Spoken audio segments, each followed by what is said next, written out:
let's see what's on. But that's not all.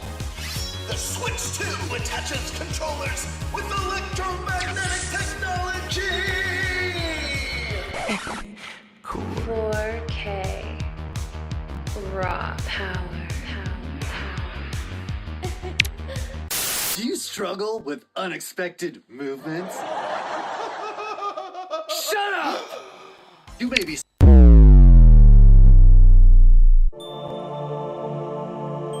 It's been a long time, Game Bird Classic. Papa? Sure. What is bothering you, my child? It's just, tonight's the Nintenbyte Podcast, and I have nothing to wear, and I'm scared. But child, the Nintenbyte Podcast unleashed a new line of merch, including sick t-shirts. Really? Here, I'll show you. Gaze into the power!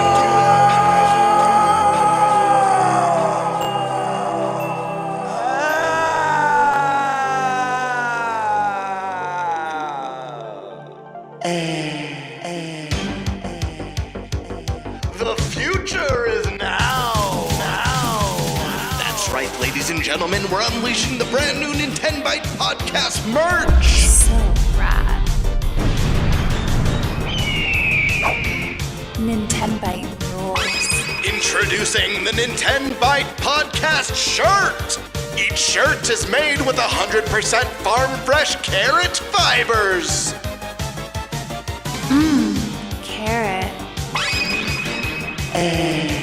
We turned a carrot into a shirt.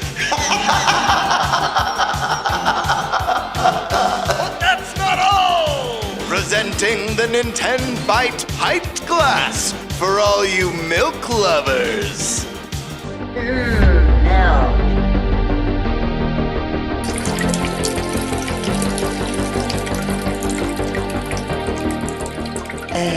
Nintenbyte offers a variety of merch. And never miss the mark. I'm Nintendo Prime. I'm Thunderstash. I'm Game Bird Classic.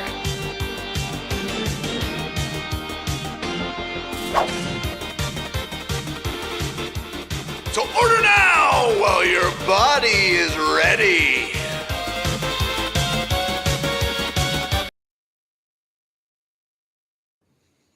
Hey, everyone. Welcome to the Nintenbyte Podcast. How we doing? It is pre-order night. Holy crap. You're somehow wasting your time watching this podcast instead of getting ready for pre-orders. I don't know what's wrong with you. Don't worry. I'm not watching the podcast. Well, I mean, you're on the show. Well, I actually am watching the podcast. Of course. The show will end before pre-orders go up, guys. Don't worry. And when the show ends, it'll kick you over to pre-order extraordinaire Jake Randall to help you guys get your pre-orders in, because that's really where you should be. Where you should be at. You don't have to go there now, right? Pre-orders don't begin for like another 3 hours or something. So some of you guys I know are actually, I've seen it in the chat, waiting at GameStop all ready for tomorrow. I mean, me and Eric are going there tonight. Mm-hmm. When this show ends, we're going to try to get a couple online pre-order things. I got some giveaways to do. And then we're off to GameStop, baby. Already talked to the manager there. Everything's all cool. We're setting up the card table. I don't know if we're going to play any cards, but hey, we're going to be streaming out there. It's going to be fun. I'm going to see all you guys again, basically, sometime in the AM, whenever I decide to wake up from sleeping in a chair. That being said, how you guys doing? Welcome to the Nintenbyte Podcast. Let's go around the room, introduce everyone, and get this shindig going. Start with our guests, of course. We have Andres Restart on for an entire episode. Whoa. Assuming the episode ends before pre-orders go up. It will be. We have a hard cutoff. We will be. How's it going, people? Glad to be here. Yeah. And then Deacon Sandstorm McDowell. Yo. How you guys doing? Yo, so question is, when does your GameStop open? Noon tomorrow. Okay. So we're all on the same boat. Okay. Well, mine is 11 a.m. He told me that they might open early because he recognized who I was when I called. He recognized the voice, and I was like, Oh "Okay, man. I appreciate the VIP treatment. But that's the real thing. If Right. I show up at midnight and they have 50 units, and I'm the 51st person in line, you gonna let me cut? Tackle time. Tackle Let time. me piss everyone off? Oh man. Gut check. I got a feeling if I show up and I'm like the 51st person, I'm gonna be like, all right, how much I gotta pay to have your spot quit? I gotta jump the line. I'm not too worried about it. There could be some people there. I don't think there'll be 50 people there yet at midnight. I think about probably like 7, 8 a.m.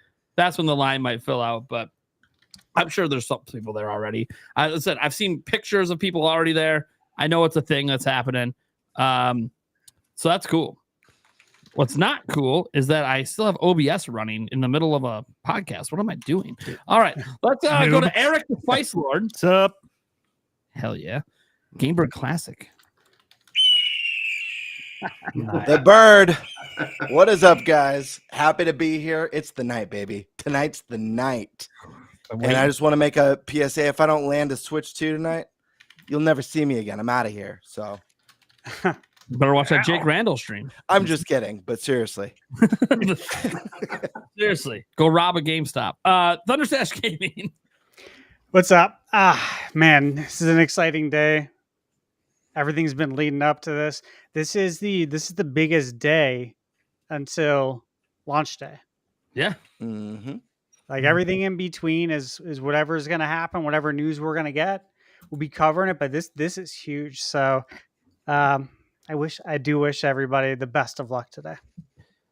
Yeah. And you guys know what's up. I'm Nintendo Prime. Yeah, man. Pre-orders go like crazy. I'm trying to get 3 of them in tonight. Well, 4 counting Eric's. So that's going to be insane. Obviously, we're trying to do in-person at GameStop. Why? Because they're doing midnight launches, baby. This might be the last GameStop Nintendo platform midnight launch ever. I know we say that like every time, but like I legitimately think at some point GameStop's going out of business. I don't know when, but more and more stores keep closing. So I got to keep that in mind. That being said, we got to get into the topics. We got a bunch of topics, 3 of them in particular. Oh, not 4 this week because we're trying to keep the podcast a little bit short. But these are some fun topics. Maybe I should have come on then. No, you're fine, man. You're fine. These topics are bad. I mean, the one topic, the Zelda one, that one might take a little bit, but that's okay. We got a couple hours. So that's like the main topic. That's the main topic for you, yeah. That being said, let's go to, you know what? Because there's only, maybe I won't take a topic this week. Eric, what topic do you want, buddy? Well, at least they're all self-explanatory this week. Except for one. Well, yeah, it is. Just so much contrast. It's self-explanatory. It does say that in the notes. It does say that in the notes. Let's get what are we planning on pre-ordering for Switch 2 launch out of the way. All right, cool. We'll start off with that one. Jump into her. Yeah. Go hardcore into it. Hell yeah. Good one. I don't even know if I've completed my list. Yeah. So come to me last on that topic. Yeah. Let's go to Gamebird. Let's give Gamebird the option. Right. I'll take topic number 2, Ocarina of Time. Is there going to be a remake? Is there an incredible theory as to why we might be seeing this game again on the Switch 2? Let's take that one. 40th anniversary? I think so. It's going to be a fun one. Then that leaves Thunderstash, I suppose. What are you stuck with, buddy? Predicting the launch weekend final sales figures, which actually should be interesting given just what we know based on what's came out of France so far and what we're hearing from Japan. This is actually going to be really interesting because it could be insane. Yeah, could be insane. All right, let's go ahead then. Eric, what are we talking about, buddy? We are talking about what we are planning to pre-order for the Switch 2's launch. Okay. Who wants to go first? Who wants to go first? I mean, Okay. I can. I'm just going to get the Mario Kart bundle. That's think it? pretty much it. Right. I might think about a Pro controller, but don't know. That's like the big debate for me. My first thought is go for the bundle, right? But then I look at those red cases, like when we first saw like the digital art, we're like, oh, there's something wrong with the box art for Switch 2 games. But then once we saw the photos, you're like, wait, hold up. It kind of actually works really well. So I see that Mario Kart World, like physical version of it in the red case with the spine and how the art crosses over. And I'm like, do I really want to spend another $30? And I think about, well, I mean, the housing market isn't doing too well, and I got to move soon. So maybe I should save $30. But so I have a little bit of that debate. Maybe it'll be one of those situations where if I fail to get the bundle, I will just buy. I'll just, at that point, in my brain, I'll have no choice, right? I'll spend the extra $30 and then benefit by having the physical version. But then I also think about, okay, well, I do want a Pro Controller, right? Like, Pro Controller is actually like really good. Like, I was looking into it over these last few days. Like, the Pro Controller is way better than what I thought they were going to do. Like, it has the HD Rumble 2. It has the audio jack. We recently heard that the charging is almost twice as fast as the initial Pro Controller, same battery life. And the grips, like the way they designed it, they were looking at the GameCube controller initially. So they did away with the seams, which I didn't realize was an issue I had with the Pro Controller until they said, I was like, oh, you know what? I actually didn't like that there was that seam I would feel sometimes on the Pro Controller. It's like they've just done all these little things to kind of make it the best controller yet. And so like I really want it. But then I also think, I don't have to get it day one because those Switch 2 Joy-Cons actually seem like pretty respectable controllers. They made them bigger, they're more comfortable to hold. With the grip, they might feel pretty good. I mean, I remember when I got Switch 1 and Breath of the Wild, I don't think I had a Pro Controller day one. I remember playing it with the Joy-Con grip and thinking, this is not that bad. Eventually, I got a Pro Controller. Like, I needed to get one for sure, but I don't know. Maybe I don't need to like pre-order it, the Pro Controller, because I'm sure I'll be able to pick up a Pro Controller later on. Or is that a concern? Like, are we worried that there's not even going to be Pro Controllers available when they come out? I mean, it's a good question. I think it's a very valid question. We've seen reports that accessories are going to be very limited.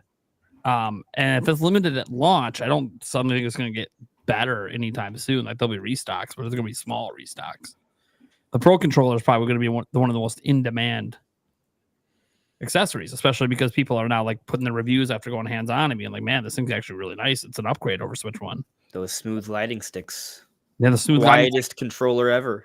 Yeah, and people saying that when you hold it, it actually feels different in the hand than any controller ever held.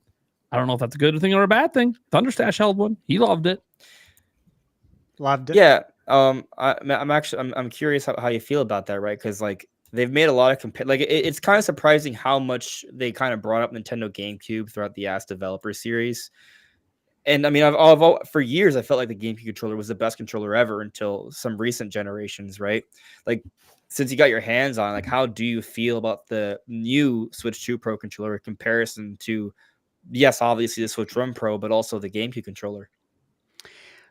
Yeah, so I picked up the Switch 1 Pro controller on day one, and I use that all the time. That's like the only thing I use. I love that controller. And the reason I mentioned that is because after using it, that's going to be the controller I let everybody else use when they come over, because I'm going to be using the Switch 2 Pro controller exclusively. It felt very good, very premium. One thing that was really interesting is just how it feels. It doesn't feel like other controllers, like the actual material, which I know sounds weird, but like I love the DualSense. Love it for a variety of reasons. Huge fan of the GameCube controller since day one, right? Love the Switch 1 Pro controller. Those are like three of my top controllers in modern time. And I feel like the Switch 2 Pro controller will probably surpass all of those or be on the same level for me personally as DualSense, because the HD Rumble is so good, right? I think the DualSense probably has a beat out though because of the triggers. But outside of that, man, it feels great. Like, one of the examples we were given on the HD Rumble 2 is that like playing Mario Kart and you grind a rail, and when your wheels are only grinding on the right side, meaning the left side of your cart is up in the air, you only feel the rumble on the right side of the controller. So like cool. It's So very cool. And again, I did a video on Dragon Drive because like, dude, I was like so impressed by that game. It was so much fun, but the HD Rumble feels incredible. Like it legit feels like you are pushing a wheelchair. The motion's right, but it feels like you're pushing the wheel when you're holding the actual Joy-Cons. So again, another one that's super cool. I didn't get to play it with the Pro Controller though, but seeing how well the HD Rumble did in other games, I'm confident that it's probably still going to feel really good. I saw your comment in my video. You like that? I loved that. Yeah. So Prime 4, it feels pretty good when you're charging that arm cannon then. Yeah. The guys know, obviously, a lot of people have talked about how much I was charging the cannon in my Metroid Prime 4 demo. A lot, yeah. I commented on Andres's video today. I'm like, I can tell you from personal experience that charging the arm cannon with the Switch 2 Joy-Con is highly satisfying. It is. It feels so good, dude. Because he loved how it felt. The HD Rumble with the mouse control. I kept telling people, like, people are underselling that. He's not the only person I have heard that said one of the things that impressed them the most using the mouse mode, even if they didn't like Dragon Drive, was how the haptic feedback felt using a mouse, because it just doesn't exist in the PC space. They have been rumble motors in mice in the past, like Beyond Good and Evil way back in the 90s had a version that came with rumble, but it wasn't haptic. There's a difference. And so that's never actually existed in the mouse space. So what I'm actually excited for is that this is like kind of one of the big innovations that could actually come to PC gaming if people really love the haptic feedback with the mouse control. So I'm actually kind of excited to try it out myself. It's one of the thing is, I don't know if a lot of games are going to be using it at launch. They should. Metroid Prime 4 obviously was not a launch game. Cyberpunk hopefully has something, not just basic rumble when you use it. I mean, it does have mouse controls, right? So yeah, there's mouse controls. So that's the one I'm kind of like, oh, that one would be a good test game. Civ 7 has it, but I doubt Civ 7 has much haptic feedback in it because it's the kind of game. I feel like Hogwarts. I don't know if Hogwarts been confirmed if Hogwarts Legacy has it, but it seems like they would. There's mouse controls in Hogwarts. Yep. No, but I meant the HD Rumble too. Oh, the HD Rumble. Yeah. I think so. Yeah. It makes sense because like you said, like the mouse controls, like they built it with the Switch 2 in mind, right? Like it was interesting listening to their recent thing that everyone kind of I don't want to get into politics, but you know what happened. But it is interesting that they were talking about how they went for the next generation version as opposed to the Switch version to kind of build this version. They corrected that because they originally said, oh, we started with the Switch 1 version. So everyone's like, oh, they just ported the Switch 1 version and passed it. And no, they corrected that now in the creator thing. Like, no. We actually did start that way. And then we realized, oh, we could do so much more. So we grabbed the next gen version. It's like, oh, okay. Yeah. That's what I wanted to hear. They probably went to the project thinking we would just scale it up. And then they were like, oh, no. Up the text and call it a day. And they're like, no, this is actually, which by the way, that means the system's better than they thought it was going to be. That they thought they could even attempt to bring the PS5 version over. So it's nice stuff. So hopefully that also means HD Rumble too. So that's all you plan to get at launch then? Well, all right. So the thing is, I'm not worried about being able to buy like Cyberpunk. Like I'll come date. I'm gonna wait on reviews for that to see if it's even worth playing it on Switch 2, right? Sure. And if it is, I'll go for it, right? Especially if I can afford it. We'll see. Right. But, the focus for me is just making sure I have the console, and I'm on the fence on the Pro Controller. Like I know I'm going to get it, the Pro Controller sooner or later. Eventually. Right? The thing is, though, is when I think about how good the mouse controls supposedly are, like there's a lot of games I might just prefer playing the game with mouse controls. Like Metroid Prime 4 sounds like I might play that entire game in mouse controls, right? Like I thought, like at first, when we first heard about mouse controls, like everyone else, I was like, okay, that sounds cool, but probably only going to be useful under certain settings.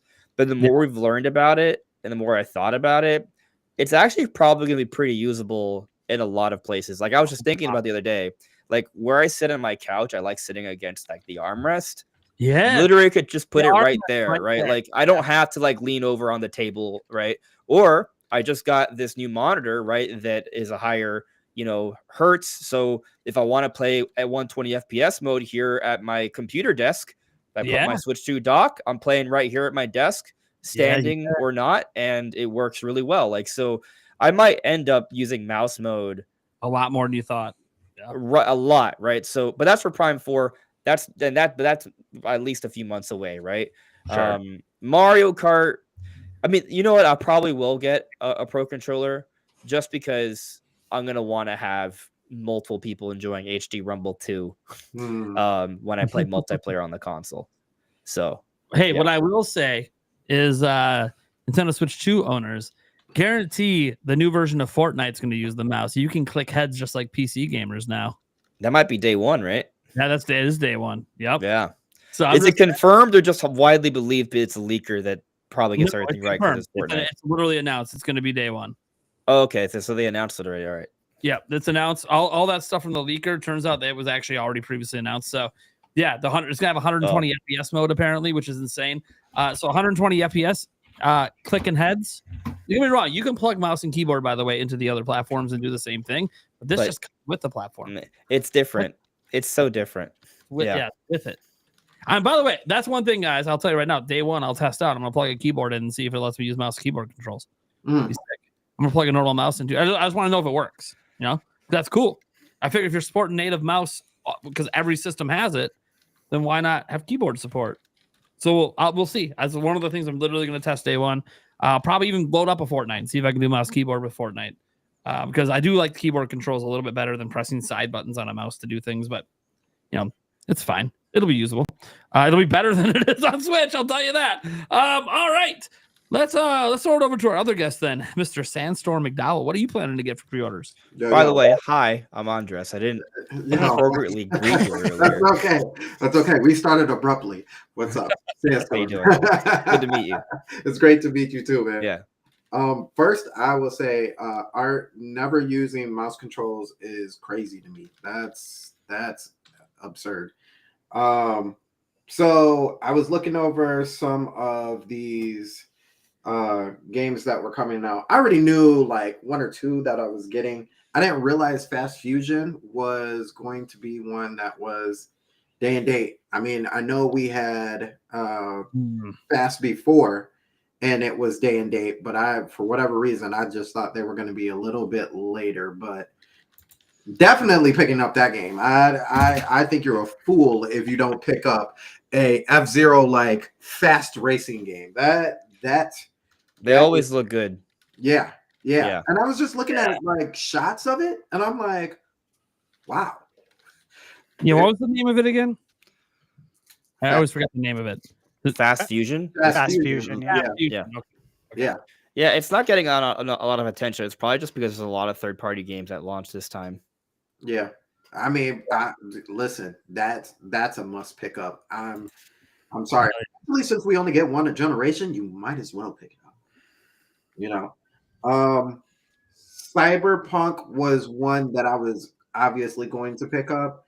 I try and tell people this, like some people, if you don't like Cyberpunk, I understand. If you're not a huge first person shooter person, I don't know who you are, but support the game sometimes. You know what I mean? Like we've already heard about them putting the whole game on a cartridge. Gotta support that. Especially after what we heard today. Right. Everybody? Everybody? Yeah, that's right. So I think when you're talking about a game like that with a company like that, I played through Cyberpunk from day one all the way until now. It was a crappy game when it started off, and it is my hazard it changed. But I think, like I said, you've got to support that kind of support. You know what I mean? So I'm definitely going to pick that up. Hogwarts is the same way, and you guys just talked about it. They could have easily have just taken the Switch, which it still would have been vastly inferior because of the load times and the load screens and all that other stuff in between. It would have been still a heavily inferior version to even like the PS4 version. But the fact that they like revamped pretty much the whole thing and made a completely new Hogwarts Legacy for that, gotta support that. I gotta support the dedication. Let me ask you a question though, right? So we haven't heard about any sort of free upgrades or paid upgrades for the Switch 2 version, which I kind of get because it's literally a totally different version. But optics, right? Like, and also people who bought the Switch 1 version, they're gonna be like, oh, well, what about me? Like, how do you feel about that? Assuming there isn't any announcement of a cheap or free version that you can upgrade to. Sorry. Sorry. Like I don't know. Still play a Switch 1 version. Yeah. That's. I mean, it's unfortunate, but I don't know where and what industry, especially of today, where you've had a game that's been out for a while like that, but it's still relatively fresh, and they just like, yeah, sure. A third-party game, just be like, yeah, sure. Let's just go ahead and move this game over that was $60 that now we can charge you $70 for. Especially with how much work they put in. Nah, I don't see it. Sorry. But I also think too, I think the Switch version of Hogwarts Legacy honestly should have never been opened. I feel like that is a special piece of gaming history, if you would. World Tour. I'm buying World Tour. I know everybody gets in a tizzy about World Tour and how much it costs and the whining that comes with it. But I am very much a person who, especially with the last Switch and what was the game that came with it, but 1-2 Switch.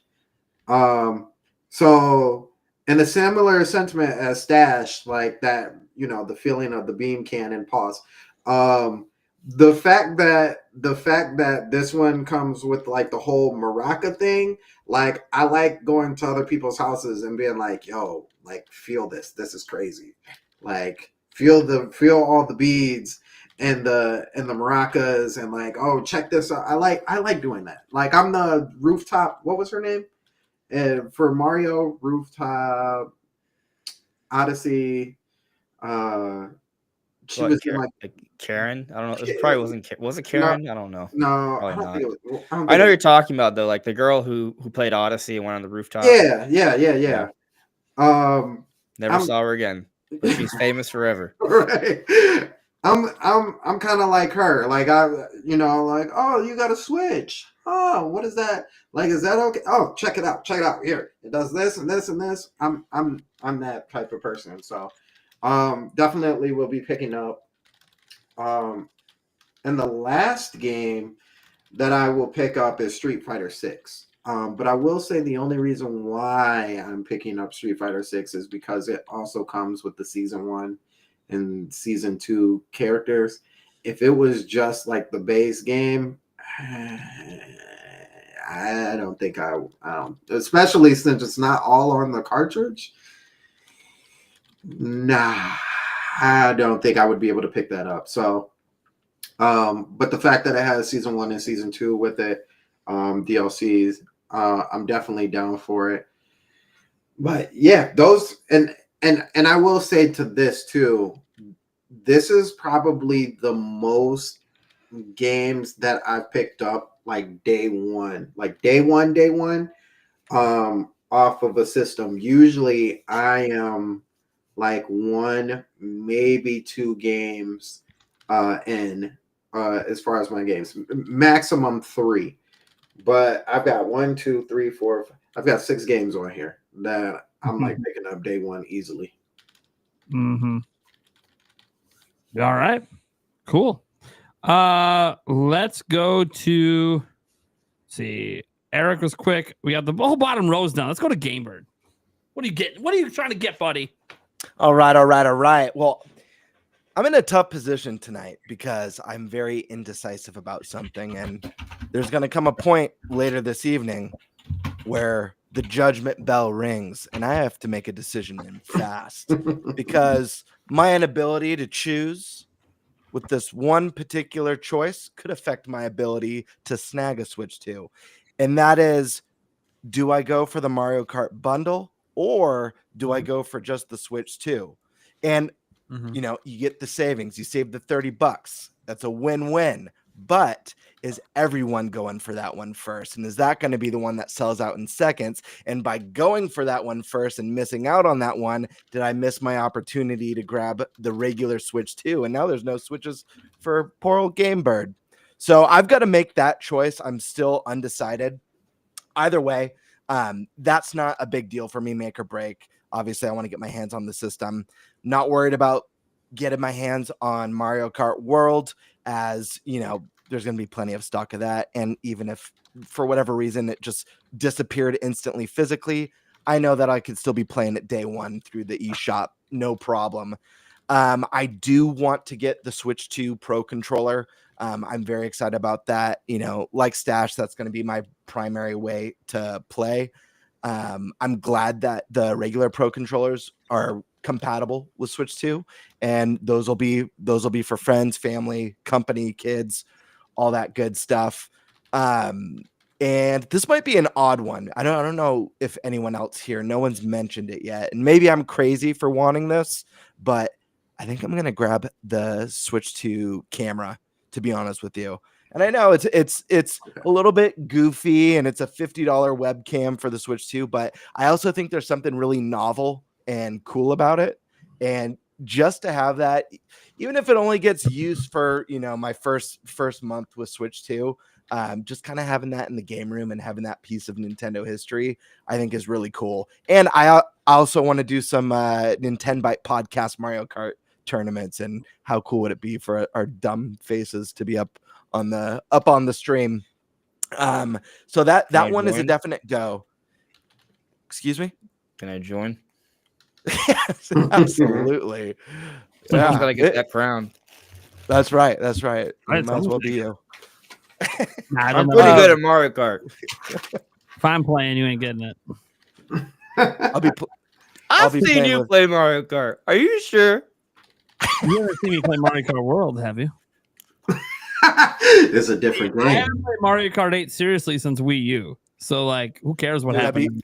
I'm sure I've told you like 7 times my stories about Mario Kart on Wii U, right? Like I'd play all my friends. I'd have one hand on the Wii U gamepad, and I would just tap my lap with to do drifts. I'd finish with like a minute or two to spare. I would go get ice cream and soda while my friends would still be finishing. Like It's those are you know the 2014, 2015 days. Like I'd be careful, Andres. I don't know if you know this, but here at the Nintenbyte Podcast, things have changed a little bit. We use assisted steering on this podcast, so you better look out, buddy. All right, so like that will piss me off, but not because I think I'm threatened, but more so because I'm like, you're not enjoying the real game. But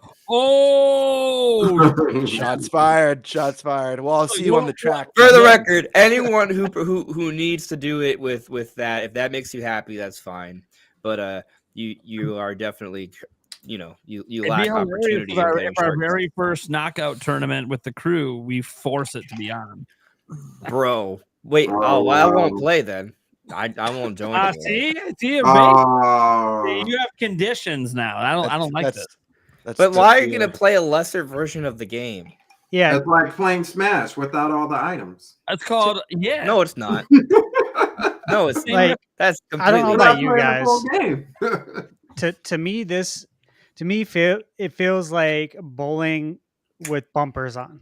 Yeah, that's what it is. That is the right comparison. It's still a good time, but like it removes all competitiveness from bowling, right? Well, hold on. Hold Some might argue it's the only way to bowl. And I want to be honest. If you are decent at bowling, does the bumpers even matter? You're never going to hit them. It's a good point. Is Andres drinking Nintenbyte milk right now?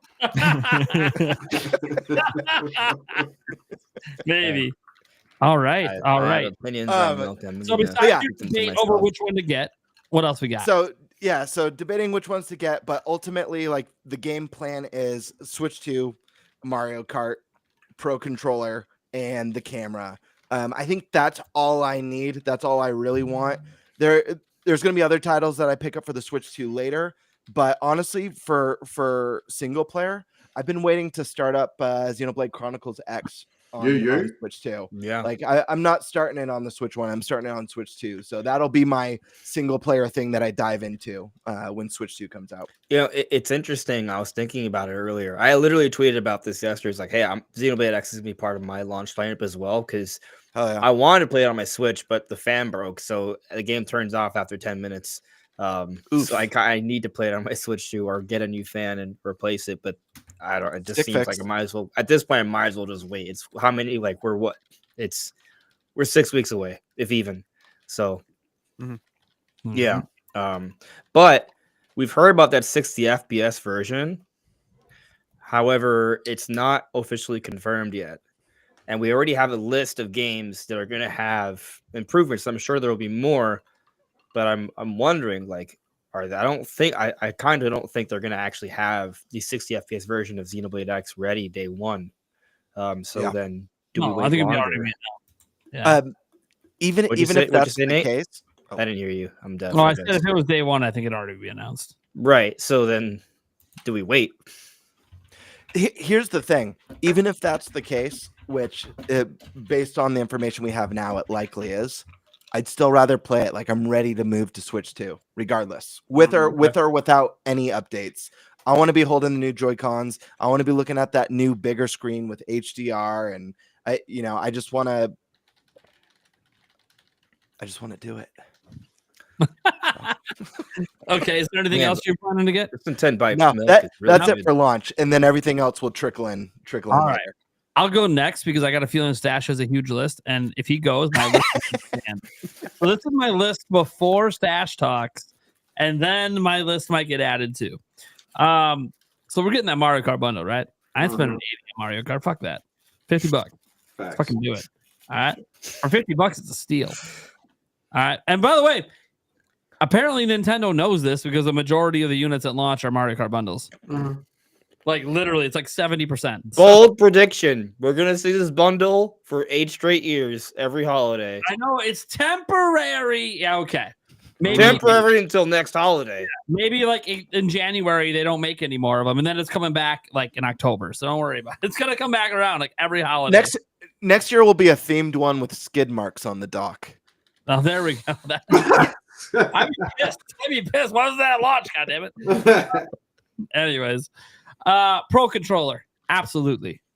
I'm assuming since I'm planning to do GameStop in person, and I'm going to be one of the first people in the line that they'll probably have allocated accessories per store as well. So I'm hoping that I can get that in. If I have to do it online, that's going to suck because I'm not planning to order the accessories online. So if they tell me that's the only way to buy them, that's a problem. Then I missed out. But yeah, Pro Controller I plan to get.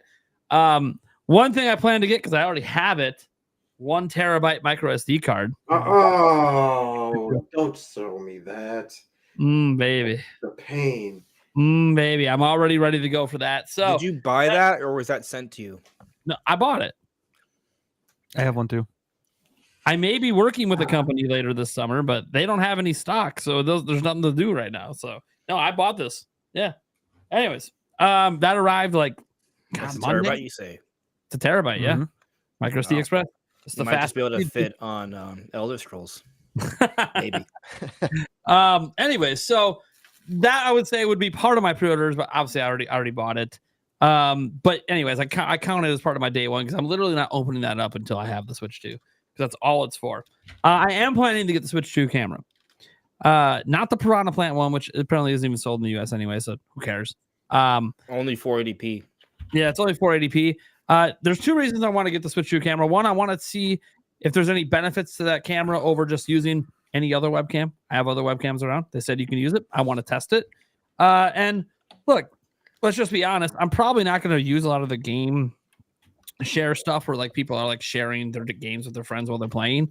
But I could see like, you know, as an example, if like we're all doing like Mario Kart, I could see 4 of us hopping because you could have 12 people in a chat lobby. I can see 4 of us at a time popping up on camera just to chit chat while we're doing it. Even if it's not even online, you're not streaming, just for fun. Like I got a question because I like seeing people's faces when I beat them in a game. Yeah. There, they can see my face. I will like to watch your face still racing as I go to the kitchen or whatever. Check back in every few minutes to see you still racing the same track. Jokes aside, I got a question because I haven't seen this yet. Now, granted, I haven't looked very hard for it, but do we know if the voice chat or game chat is going to have a non kind of camera option? Yeah, you don't have to use a camera; it's optional. Yeah. Right. Well, okay, but you still like when we see in game chat, we still see like the squares for each player. Yeah, like, I think you could turn those off. Can it just be full screen game and you still just see the audio in the background like normal voice chat? Yep. Yeah. Okay. Yep. Then there's maybe that was in the overview and I just wasn't really. Yeah, it was. Yeah, there's a bunch of options. They showed it at the Switch 2 experience. People who got to mess with it. There's a whole bunch of options. You can have pretty much. You don't have to have people on screen at all. They just focused really hard on like, hey, look at what our chat can do. Yeah, this is cool. The other ones don't do. Now, I guess you can't really do that on the other platforms, right? Like, I don't think there's like a. There's not an option for that. Some people will go, well, Discord. I'm like, okay, yes, but Discord doesn't have the AI to get rid of your background and put you in front of the game you're playing with 4 different people. Like, it just doesn't do that. And not just, and you would have to incorporate your computer, right? Like, I know Discord there's a Discord app and stuff, like. But but it doesn't work. It doesn't work. It doesn't work that way on console. No. Yeah. And it looks like Discord too. Like, I wouldn't be surprised if like they worked with Discord behind the scenes or something. Like that would be. I'm not saying they have, just for the record, but it looks very similar. Whenever Switch 3 comes, one of the big upgrades is all those camera feeds will be 30 FPS instead of 12. Just like they'll have more allocation. And they literally said the reason that it runs at such a low frame, I think they said 15 frames. The reason it runs at such a low frame rate is because they did not want to impact game performance. They didn't want to take more RAM away from games. So honestly, it's a good choice. It's a cool idea. It's one of those ideas that we really fully fleshed out 1 gen from now. But it's kind of neat to have it at least for people that want to take advantage of it. And it is cool that like you can peep in and see what your friends are playing. It's kind of cool, and you can actually full screen what your friend is playing too. You know, like if you're like, oh, we're just in a chat, I'm not even playing a game. Oh, you're playing like Elden Ring. Hey, I want to full screen you and see what's going on. I hope in cases like that they allow it to run at full frames. It probably doesn't because it's related to the OS stuff. You know, I think about it because sorry, I didn't mean to cut you off. Oh, go ahead, Andres. I'll jump in afterwards. Oh no, I was just gonna say a quick thing. Like I think about like I don't play a lot of online games with people, but like there have been times I've wanted to play Fortnite. Or like I see my friend playing a game, I'm like, all right, well, let me watch, right? And like you can watch, but it's not like a quick and seamless thing to set up. This seems like pretty easy, like seamless. Like you just press the game chat button, but whatever that little weird clicky bubbly turn thing your is. Game on, turn a game off, whatever you want to do. Yep. Yeah. So I mean, you know, it's maybe kind of a bigger deal than a lot of. I think more people will use it than they might realize right now, even without a camera. Yeah. But you know, you don't know until it's in our hands. One thing I do like is local voice chat, and you don't have to be playing the same game. So that is really cool. I hope they didn't tease this, but I hope this means they'll eventually add messaging, so I don't just have to like call people up. I didn't see any evidence of messaging. I didn't see any evidence of that either. But I think that would be a great use for the Nintendo app. Honestly, the Nintendo Online app. I mean, when I do my messaging on the PlayStation 5. I don't do it on my console because it's a pain in the butt to type in with the controller. I do it on my phone with the Sony app. Yeah. But what I was going to say was text them, but you know. Yeah. My friends on Switch, I don't have their numbers. That's true. Yeah. That's true. Yeah. But what I wanted to add is that I actually think it's quite impressive seeing Switch 2's voice chat with the screen sharing of your different friends, regardless of what they're playing. Obviously, they're screen sharing on the PlayStation 5. The PlayStation 5 is it's a pretty beastly console. But even when you stream share to one person one game, it could oftentimes be kind of choppy or drop resolution or have to like buffer for a moment. It's not this smooth, beautiful experience. So the fact that the Switch 2 is even doing it and doing it with up to four different games, not including what you're playing, is quite impressive. And Sony, you can't do up to 4 different with plus what you're playing. So it's pretty cool. It's impressive. Sony does have that other option though, like you can drop in someone's game and help them. That's pretty cool. But it's Nintendo doing Discord Nintendo's way. So hopefully it keeps expanding. And here's the thing: this is what it's like at launch. I think it's just going to get better. I'm hoping over the course of the generation. I hope it's not like the eShop where they just let it rot. But we'll see. Again, messaging is one of the things I would love to see them add in. Maybe it's there and they just haven't told us yet. Who knows? Because look, the bottom line is if you're going to include cameras and let people be on camera, that includes kids. Then, like at this point, why are you holding back messages? Right. Yeah. Like there's no logical reason to not have it. Yeah. All right. So getting the camera, right? I might get the official Switch 2 carrying case. I'm not sure yet. But I need a case at launch. And at launch of Switch, I had the Breath of the Wild Special Edition, which came with the case, which I'm going to be rocking tonight when I go to GameStop because, hey, got to kick it back. Got to kick it back to day one Switch. So, because I have all these other cases. Yeah, Eric's got his. I'm gonna be rocking mine. Anyways, so I need a case. I just need one at launch. It is what it is. There's, I could get a third party one, but I don't know what kind of grips I'm necessarily going to go with. I'm going to go with grips at all. I do know one that I'm going to buy, but it doesn't have a case per se. It just is its own thing. So I feel like I'm going to get the official Switch 2 case, even though it's usually not the best one to get. But I need something at launch. I just need something. So I'm going to do that. And I'm only saying maybe because one thing I am buying, maybe once I have it, and because I have like the dummy unit, right? I know Andres has one too. Like when I get somewhat distracted, the Miami Heat might beat the Cleveland Cavaliers. Oh, did they come back? They probably won't. They probably won't. But they're down 2 with 4 minutes left, and Tyler Hero is apparently playoff hero. So okay, I get it.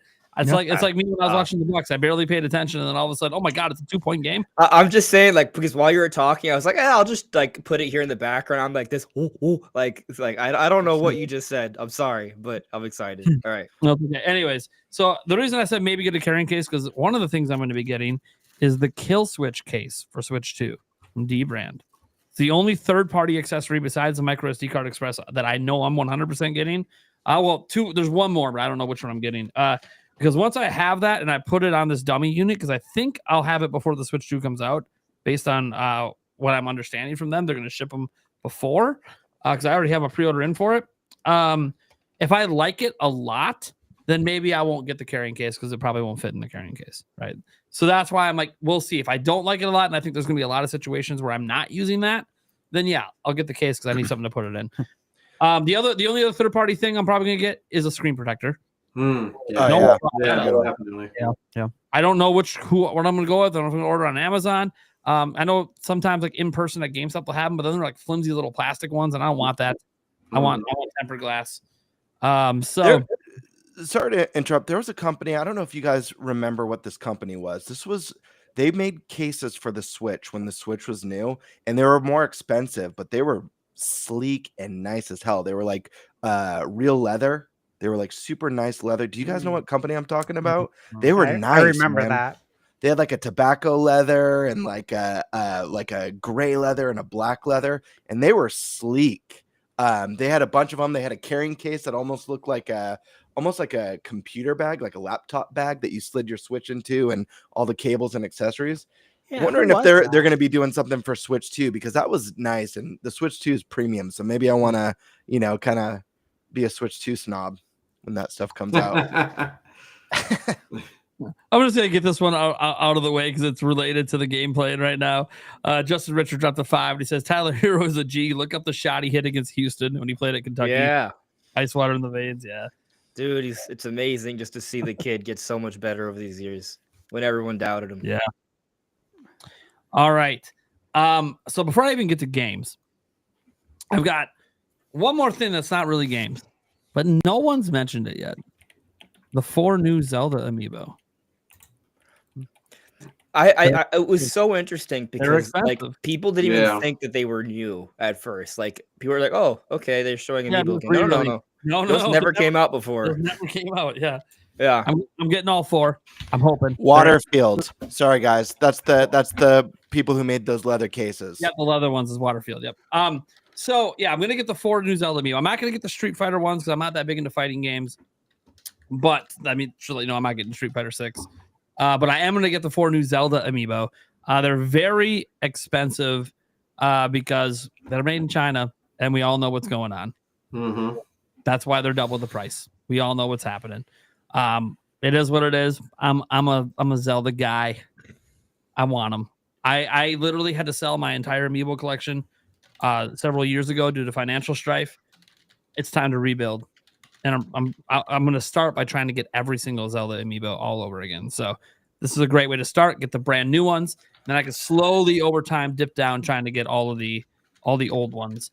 I think the only one I have right now is I have the Tears of the Kingdom one, and then I have the N60. No, I think it's a Smash Bros one. I got that one. A fan sent it to me, and I refuse to sell things that fans send to me. So, because I just think that's mean. Like, you don't send someone something that out of the kindness of their heart, and then you're like, "Oh, I'm going to sell it." Like, no, fuck no. This isn't a Christmas present from mom and dad. This is like a fan went out of their way to send me something. Like, yeah, I'm going to keep that shit. Please don't send me some like weird broken treadmill. I already have one in my house. Now I'd feel obligated to keep it. Anyways, So you're saying if I take a dump in a box and then ship it to you, you'll keep it?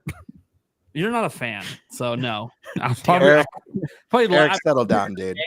and light it on fire and make sure you're not home. Your parents are home. So then you have to. Your mom starts bitching to you when you're at work. Why is there a flaming pile of shit in my front door? Fucking teenagers, man. Eric, I love how you barely talk on the podcast, but then when you do, like, this is the sort of commentary you offer. Yep. Oh man. All right. So Zelda amiibo. That's. I'm surprised. Literally nobody even brought up even getting one of them, let alone a couple. All right. So then we get into the games, right? On Switch, I actually owned every single launch game at one point on Switch. Not going to do that this time around. One, there's more. They're expensive. I don't need all the game keycard games. As we learned today, a bunch of the third-party games are game keycards. Not all of them, but a bunch of them are. So, look, I'm getting Cyberpunk. Right, obviously I have Mario Kart World with the bundle, so I'm getting Cyberpunk. Got to support that, putting everything on the cartridge. If we don't support something like this, everything's going to be game key cards. Mm-hmm. It is what it is. They are taking a hit. The cartridges are clearly really expensive, hence why people are going with game key cards. It's a 64 gig cart, biggest we've ever seen on a Nintendo platform. They're legitimately like paying the Switch tax and not really overcharging. $70. I know, guys, you can talk about, I can get it on sale. Okay, yeah, that's great. It's never been on Switch 2. Okay, it'll go on sale on Switch 2 someday too if you want to wait. But yeah, I'm gonna got a day one that. Whether I don't even know what the reviews are gonna say about it. Don't really care because reviews I often disagree with unless it's Thunderstash, and he already gave me his first impressions and they were pretty good. So that already is like, I gotta get that day one. Gotta support it. Gotta support the physical. Like I'm someone that actually buys most of my games digitally. But I don't want physical to go away. So when a third party is doing something that everyone else is like, nope, we're out, we're not doing it, it's too expensive. No, fuck that. I want them to sell millions of that on Switch too. Because if they do and the other ones don't, it might show them, hey, people will fucking buy your game if you put it on a cartridge. Facts. Like that's just the way I am. So I gotta support it, even though it's 70. Thankfully, because I'm doing GameStop, I don't gotta pay it all at once. So I can do it over time. Multiple paychecks. That's why I'm like, this is a pretty big list. By the way, Cyberpunk 2077 is like the one game I can't find on any retailer's website right now. So still can't either. Yeah, so it might not be available to pre-order tonight or tomorrow, but we'll see. It obviously, maybe they're trying to figure out the physical allocation still, and so that's why it's not up yet. But we'll make that work. All right, Hogwarts Legacy. Look, this one hurts because I own it on Switch 1. I really wish I didn't buy the Switch 1 version. Look, you never know. It may be worth something down the road. I enjoyed it but I bought it digitally, so I can't even sell it to pay for the. Brutal. And I don't know if that game's even available physically, or if it's just digital only, or if it's a game key card. I've been looking online. I can't figure it out. So, but either way, I'm getting Hogwarts Legacy. I love Harry Potter. Is what it is, and it was a lot of fun despite the issues on Switch. It's just going to be so much better. I might actually beat it now that it's on Switch too. So that's a big deal to me, and I really enjoy that game, and I hope we get more of those Hogwarts games out there in the future.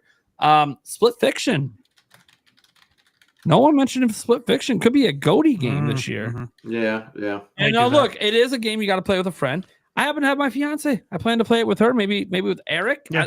I definitely did completely forgot about that. Yeah, that's something that it's something that I think you'd be interested in. Oh yeah, and for sure. And even if you don't have it, I believe they said that's one of those games that you can literally play it with somebody off one cartridge. Game share. Yeah, you only need one cartridge, and you can beam it to them. Like whole game share feature. This is one of those games that supports it. So even if Eric doesn't have it, he can still play it with me. I could beam it to my fiance's Switch 1. She could play it with me on our own screens and stuff. So like I'm really excited about that game. Obviously, I know some of the footage looked a little rough, but hey, we'll see what happens. Some of the footage also looked really good. Mm-hmm. So that's one of those. Hey, these things not out yet, right?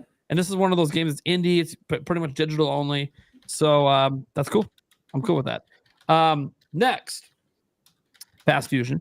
Had to throw that on there. Yes. Had to throw Fast Fusion on there. It's gonna be digital only. Don't give a shit. Need it. Gotta have it. I had the prequel. It's a prequel. The very first one. I had that at the launch of Switch. Anything that reminds me of F-Zero, gotta get it. I can't say anything. There's other games that are coming out I didn't buy, but this is always like the OG for me. F-Zero GX on GameCube and so. Yeah. This is like yeah. But I don't have to buy that. That's just part of my subscription. So. Well, you did buy it. I mean, okay, sure. Yeah. Don't you hate it though when you say, "Oh yeah, this is free," and they're like, "Oh, well, no, it's not actually free." Like we know, we pay for NSO. Which, by the way, is dramatically cheaper than all of the other online options for other consoles, and Nintendo has continually improved on the value of it, and now kind of like an insanely good value when you think about everything they've added without increasing the price. Absolutely. I'm going to end up getting Nintendo Switch 2 World Tour just because I'm really interested in the breakdown of the hardware. Welcome Tour, whatever it is. Yeah. I'm going to get that. I'm thinking like Mario Kart World and like Knockout Tour. Yeah, I know. I keep mixing it up.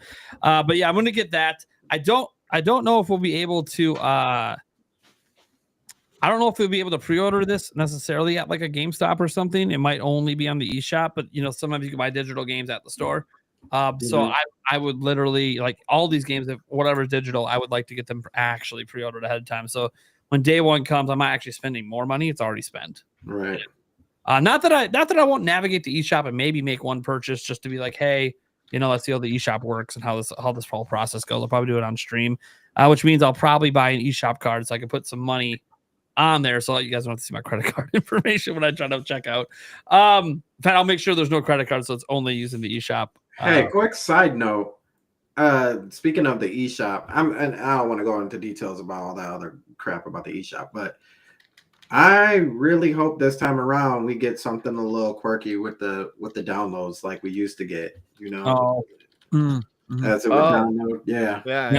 We haven't seen anything downloaded off it yet, so we don't know.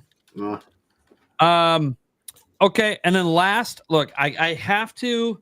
So there's two things I have to have it launched just for testing purposes. I need a game keycard game. I just have to have at least one. I want to test how it works. Putting it in Eric's Switch, putting it in my Switch. With those online checks, can we just swap the cartridge back and forth? And then once the online check is done, it just works? Or does it have to do an online check every time it gets put in a different Switch, even if they've already had it checked once? So like we don't have an answer to that stuff. Nintendo's never going to answer that stuff. I need to know. I need to know what happens. I also want to just know what happens if I stick it in a Switch 1, since now we know Switch 2 cartridges can actually be put in the Switch 1. So like what's the Switch 1 say when you put a game key card in? Obviously it's not going to play the game, but what error message does it give you? So, because we know some Switch 2 cards will just work in a Switch 1. So like then you got to sell it, Nate, so you can tell everyone that you can sell these. That too. Yeah. That too. Yeah. See, that's how you wrap it up. For myself at a GameStop, trade in the game in for credit. just to Yep. prove that you can sell it. Oh, that would be And great. just vlog yourself doing it. To everyone who Yeah. said you can't sell these things, Yeah, watch me. literally. And I then just walk did. right in. And Yep. and this is just the worst way to sell it. You should really sell it online to someone. But I'm just proving you could even go to GameStop and do it. Yeah. So I got to get a game keycard game. And I'm not really sure, obviously some of the games I mentioned might be game key cards, but they also might be digital only. So, Bravely Default's always one because it's cheaper, right? It's a cheaper one to get, so I don't have to spend so much money. But I've also thought about Yakuza because I know that's a game key card, and maybe like I can just get some cool footage for comparison purposes before I go and trade that back in. I'm not a huge Yakuza guy, but it's a big third-party game coming to Switch 2 that can make good comparisons. So those are kind of the two I'm thinking of. I'll probably go with Bravely Default just because it is cheaper. And I don't really care if I resell it because I already beat that game before, so I'm not really that interested in replaying it. But again, kind of throwing money away to test things. But if I'm going to throw money away, might as well go with the cheaper game. Again, this assumes that when I go order like something like Hogwarts Legacy, that like that's not a game key card. Because if it is, well then there you go. I don't have to worry about it because it's a game I already wanted. I also have to have a Switch 2 edition game. Again, testing purposes. You know what we don't know? What if you take Tears of the Kingdom Switch 2 and put it in a Switch 1? Can you play? We don't know. Well, I'm going to find out because I'm going to get Tears of the Kingdom, and I hate it because it's $80. But the only reason I'm thinking about it is one, the Breath of the Wild one doesn't have the DLC, so like I don't really want it. And I already have. I already own these games, right? So I already get the upgrades for free. But I need one Switch 2 edition game, and it's like, look, if I get the Tears of the Kingdom one, it is my favorite game of all time. So if I'm going to spend money on something I don't need, why not be my favorite game of all time? And then if it works in my Switch 1, then I have reason to get rid of my Switch 1 physical copy. Like I don't need it. I can actually go trade that in towards credit for something. I'm not going to trade in all. I have like 2 Switch. Here's the thing. I bought Tears of the Kingdom like 4 times. So like I'm not going to sweat over $80. I've already bought it 4 times at 70. So I have the Japanese version because I couldn't wait to play. So I got that so I could play like a day early. Then I have the digital version. Because I didn't want to wait for the store to open to pick up Tears of the Kingdom, my special edition, to play it in English. And then I had that, and then I wasn't sure I wanted to open that box, so I bought an extra physical copy. I'm an idiot. All right, so I already have 4 copies of the game, and I'm gonna have 5. But you know what? And you know what sucks? I'm such a Zelda nerd that when I sit there and I look at the box on my shelf, I'm gonna be like, well, I need Breath of the Wild to complete it, right? But I'm going to resist as much as I can buying the Breath of the Wild Switch 2 edition. Call me.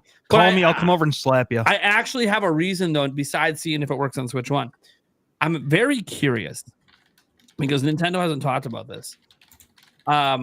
If you're running a Switch 1 cartridge and you download the Switch 2 data, like the update, is there a difference in load times versus having the Switch 2 cartridge?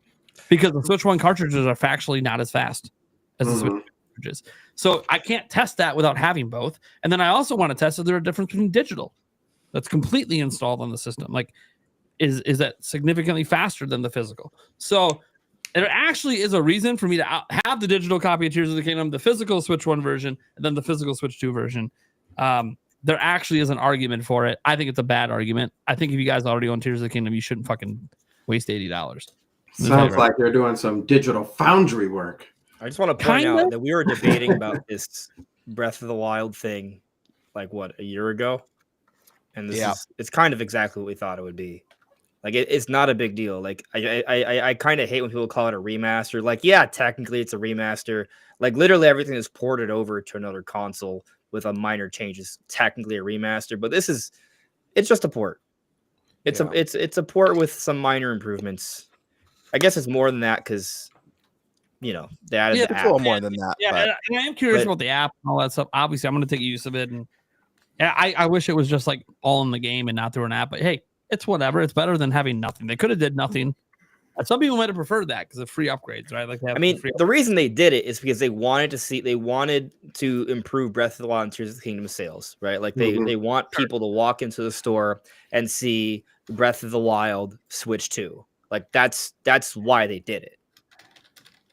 If they really wanted to improve the sales, they should have bundled them together for $80 with the DLC. Yeah, but they'll make probably figured they would make more money. People would buy it separately. Fuck out of it. I don't know about that. See, I don't know how many people that already own the games are going to buy them again. Yeah, I'm curious about that too, Not me. only because I mean Breath of the Wild is like a 30 million plus seller. If I So wasn't a YouTuber, I wouldn't be buying the Tears of the Kingdom Switch 2 edition. But because I am, and I'm curious on some things. There's just so many people who already have those games, and obviously a lot of the hardcore fans are going to be NSO subscribers, and they're going to get all the updates for free for both Zelda games. But yeah, we'll see. But guys, I have a very important update. There's something in the air right now. I don't know if you guys can feel it, but Oxygen? we're now less than 2 hours away from Switch 2 pre-orders. Yeah, the online ones. Yep. Besides GameStop. GameStop's tomorrow. Besides GameStop. Yep. Also, since you brought that up, there's an update from Nintendo of America due to high demand. Schnapples. So if you guys remember, there was an update from Nintendo of Japan earlier today. If you guys haven't heard the news, Furukawa came out and he was like, yo, 2.2 million people are trying to get a Switch 2 through the My Nintendo store in Japan. Yeah, we ain't got 2.2 million systems, guys. Hate to tell you that. We ain't got it. So we're gonna have a wave 1. We're gonna have a wave 2. You're not gonna have to sign back up for wave 2. We're gonna be nice, but also we ain't got it. All right. Retail's opening up too, like tomorrow. That's cool. But yeah, look, they're gonna do lotteries. We're sorry. We're gonna ramp production up as much as we can. We're really sorry. Not everyone can have a Switch 2 day 1. And I'm like, oh, okay, Japan's going nuts. Well, guess what? It looks like the same thing's happening in the United States. Update from Nintendo of America. Thank you for those of you who have already registered your interest for purchasing from My Nintendo Store. We're thrilled by the enthusiasm for Nintendo Switch 2. Due to the very high demand, we will be working diligently to fulfill orders as products become available. But delivery by June 5th is not guaranteed. Your invitation email may arrive after the Switch 2 launch. We'll confirm your shipping date upon purchase. If you wish to increase your opportunity of obtaining the Switch 2 system at launch, please visit participating retail partners. Oh, they're literally saying we have too many fucking people trying to get it through our website. You're not getting a day 1. Some people are it's not happening. It's the same shit Nintendo's happening in Japan. They didn't give us a number, of course, like the 2.2 million. They didn't give us a number, but Doug Bowser, it hasn't been the best at communicating. So it would have been nice to hear some numbers, Bowser. But still, this literally is from Nintendo of America, guys. There will literally, if you're hoping to get it through the My Nintendo store, this is why the retail pre-orders matter so damn much. One, there's no guarantee you're even going to get through. And even if you do, there's no guarantee you're getting it on launch day now. Because they don't have enough. They don't have enough. So now, does tonight change the effect of Nintendo's program through their online? Obviously people who lock in their pre-orders tonight and tomorrow, they don't need those Nintendo account pre-orders any longer. Do we see Nintendo kind of backtrack on some of that, or closer to fulfilling those previously unfulfillable numbers? I have no idea. It could help, but I think for some people, if they're able to secure Switch 2 tonight, and then they get an email later from Nintendo, they might buy it and throw it up on eBay. Yep. Yeah, there's that chance as well. That's true. If it looks like it's selling on eBay, then maybe we'll take that second unit. Obviously, Nintendo's hoping if you got it through retail that you just will cancel or not take advantage of it. Email you. But I mean, it's also like, hey, they're literally telling you in America, we aren't guaranteeing these are all delivered day 1, which means we don't have enough stock for day 1. So you might get that email. You might get that email like, hey, I'm going to go check out. And it's like, yeah, we'll deliver your console August 3rd. Well, fuck that then. So that could be the thing too. And we don't know how many waves will actually be for launch. I'm guessing probably at least 2 waves will be for launch because that's what they said in Japan. But after that, 3rd, 4th, 5th waves, those might not be launch units. So it's just Nintendo America coming out just like Japan did and saying we don't have enough for launch. It is what it is. Good luck at retail. and people in the chat, don't buy from scalpers. Don't give them the time of day. If you feel tempted, report them instead, because people have had luck with that recently, getting scalpers accounts locked up for a certain amount of time. We got one last person to go over what they're pre-ordering. and I have my thing open, ready to take notes. Right. I got a feeling. Forget the ones I'm giving away and paying for Eric's and all. Forget that shit. This list alone, I'm spending like $1,000. So, What should be the Mr. shortest? What's your list, and how much more money am I spending at launch? Okay. All right. So, first things first, obviously, with the Switch 2 console, we all have a choice to make, right? Do we want the $449 or the $499? Obviously, there's going to be more of the Mario Kart bundles, so that's something to look at and keep in mind. It looks like it's about a 70-30 split. Yep. Yeah. So that's cool. Obviously, you're going to save $30 there, but also everyone's going to go for that one. So again, all things to kind of keep in mind. Here's something I looked at, and I just want to throw this out here as I get into the list. But we talked about it probably at least a month, maybe 2 months ago, about Best Buy and how they're doing that promotion, which I got an email today from Best Buy. $20 bonus reward with every $150 spent. It does not include Nintendo Switch or Switch 2 hardware. Yeah, the hardware, yeah. But everything Software. else is on the table. So hypothetically, right? Say you can't get the Mario Kart bundle, and so now you got to buy it physically. At least that factors in to the every $150 spent. If that makes sense. So there's a lot of good options there that I've been looking at today, trying to figure out which one's going to be ultimately the best. But at the same time, I'm like, I just want to make sure I get one, right? Yeah. So, you go in with as much strategy as you can, but at the end of the day, you need to come away with one. So for the Switch 2 console, again, I'm going to go with whatever I can. And then if I have to buy Mario Kart, I'm going to do that on a separate transaction, which, that's something I would say everybody should do. As soon as you get the console in the cart, check your ass out immediately and then start a new order. Yeah. Accessories and games second. Console Yeah. first. And if you do it at Best Buy, like if you have, now again, you have to be a plus or total member. I am one because they had that deal for the buy two, get one free Switch 1 games. Yeah. So I still have mine, which thankfully I do, because once it's done, I'll probably let it expire unless they actually give us a good deal again. Yeah. But since I already have it, it's like I might as well put all my games and accessories on a separate tab. So I'll probably get $100 back after I go through this list, All right. depending. All right. So Switch 2 Pro controller, 100%. No question. Very high on my list. Here's something that nobody's mentioned yet. And I spoke with a friend of mine in the UK, said that they went up for pre-order yesterday. That's the GameCube controller. Yeah, I didn't mention it because I don't know when it's going on. I don't either, but the fact that it went up. One, yeah. That's why something you can get through like your Nintendo store, right? Yeah. Yep. Yeah. So the fact that it went up right yesterday is enough reason for me to obviously be checking that tonight, because look, I believe, when I say I believe, I was probably fortunate to get the Nintendo 64 NSO controller right when it came out, because there's still people who are trying to get that controller from what I've heard. And what's wild is N64 NSO came out. I looked it up. It was October 2021.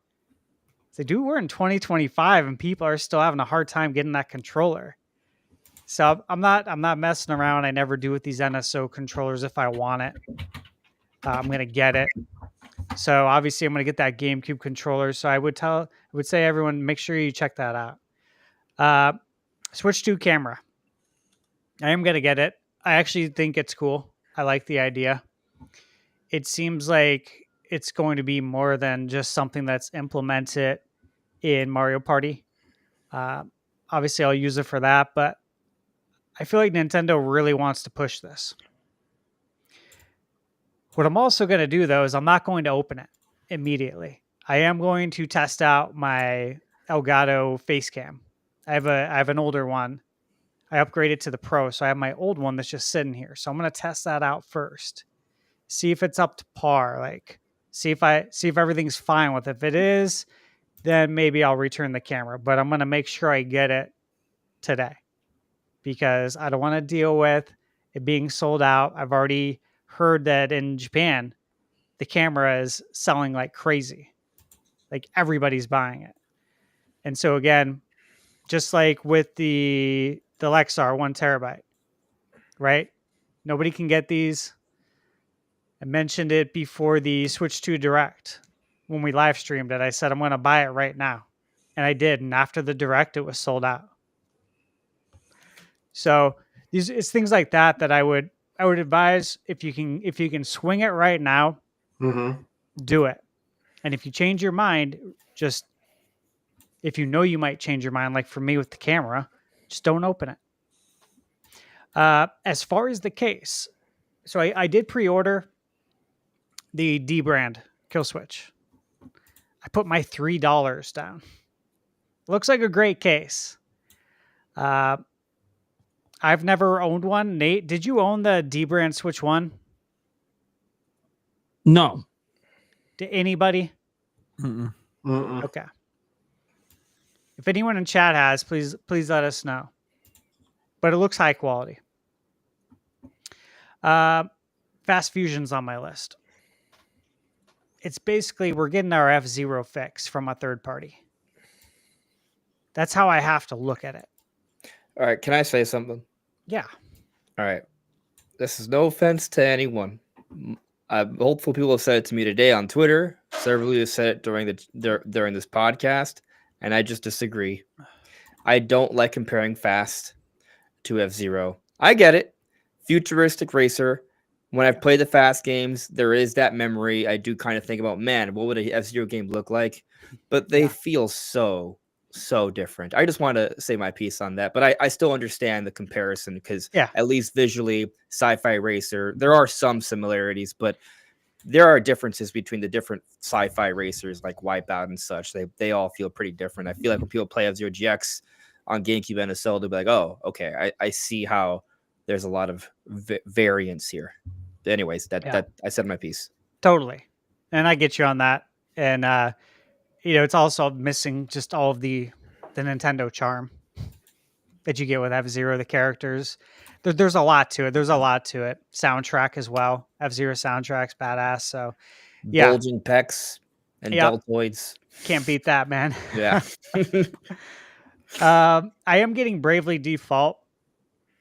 Not just because it's a, Switch 1 keycard game or Switch 2 keycard. I would like to play it. I have it on 3DS. I didn't get to finish it. And I'm actually looking forward to playing through it. I love Square's HD 2D remakes. I'm a huge fan of everything they've put out. So I'm excited for that one. And $40, dude, $40. It's pretty nice, right? For the launch, especially when you compare it to the price of some of the other games. And as far as these key cards go, guys, look, we've talked about it many times, but I'm not going to not support the key cards. I think they're better than the scratch off cards, significantly better. Right? At least you get something tangible, Yeah. that you just don't throw in the trash. It's the lesser of two, right? Like if we were given the option, if Nintendo said, hey guys, we can only do one of these. Here are the options. Do you want the little scratcher cards that look like you're buying long distance minutes back in the 90s? or do you want a red cartridge that comes in a box and everything looks the same? I would be like, yes, I would obviously much rather want that. So I'm down with that. 100% I'm getting Cyberpunk. I've been watching to see what's going on. Like, where is it? It's not showing up any of the listings. We know it's going to be there. It's just more or less I would really like to be able to add it to my running total Looks at good Best in the Buy. case too, by the way. I like how the physical version looks. Yeah, Yeah. it does. The colors Yeah. look really nice on it. I did see the European version. I saw the Peggy version pop up yesterday, the official one.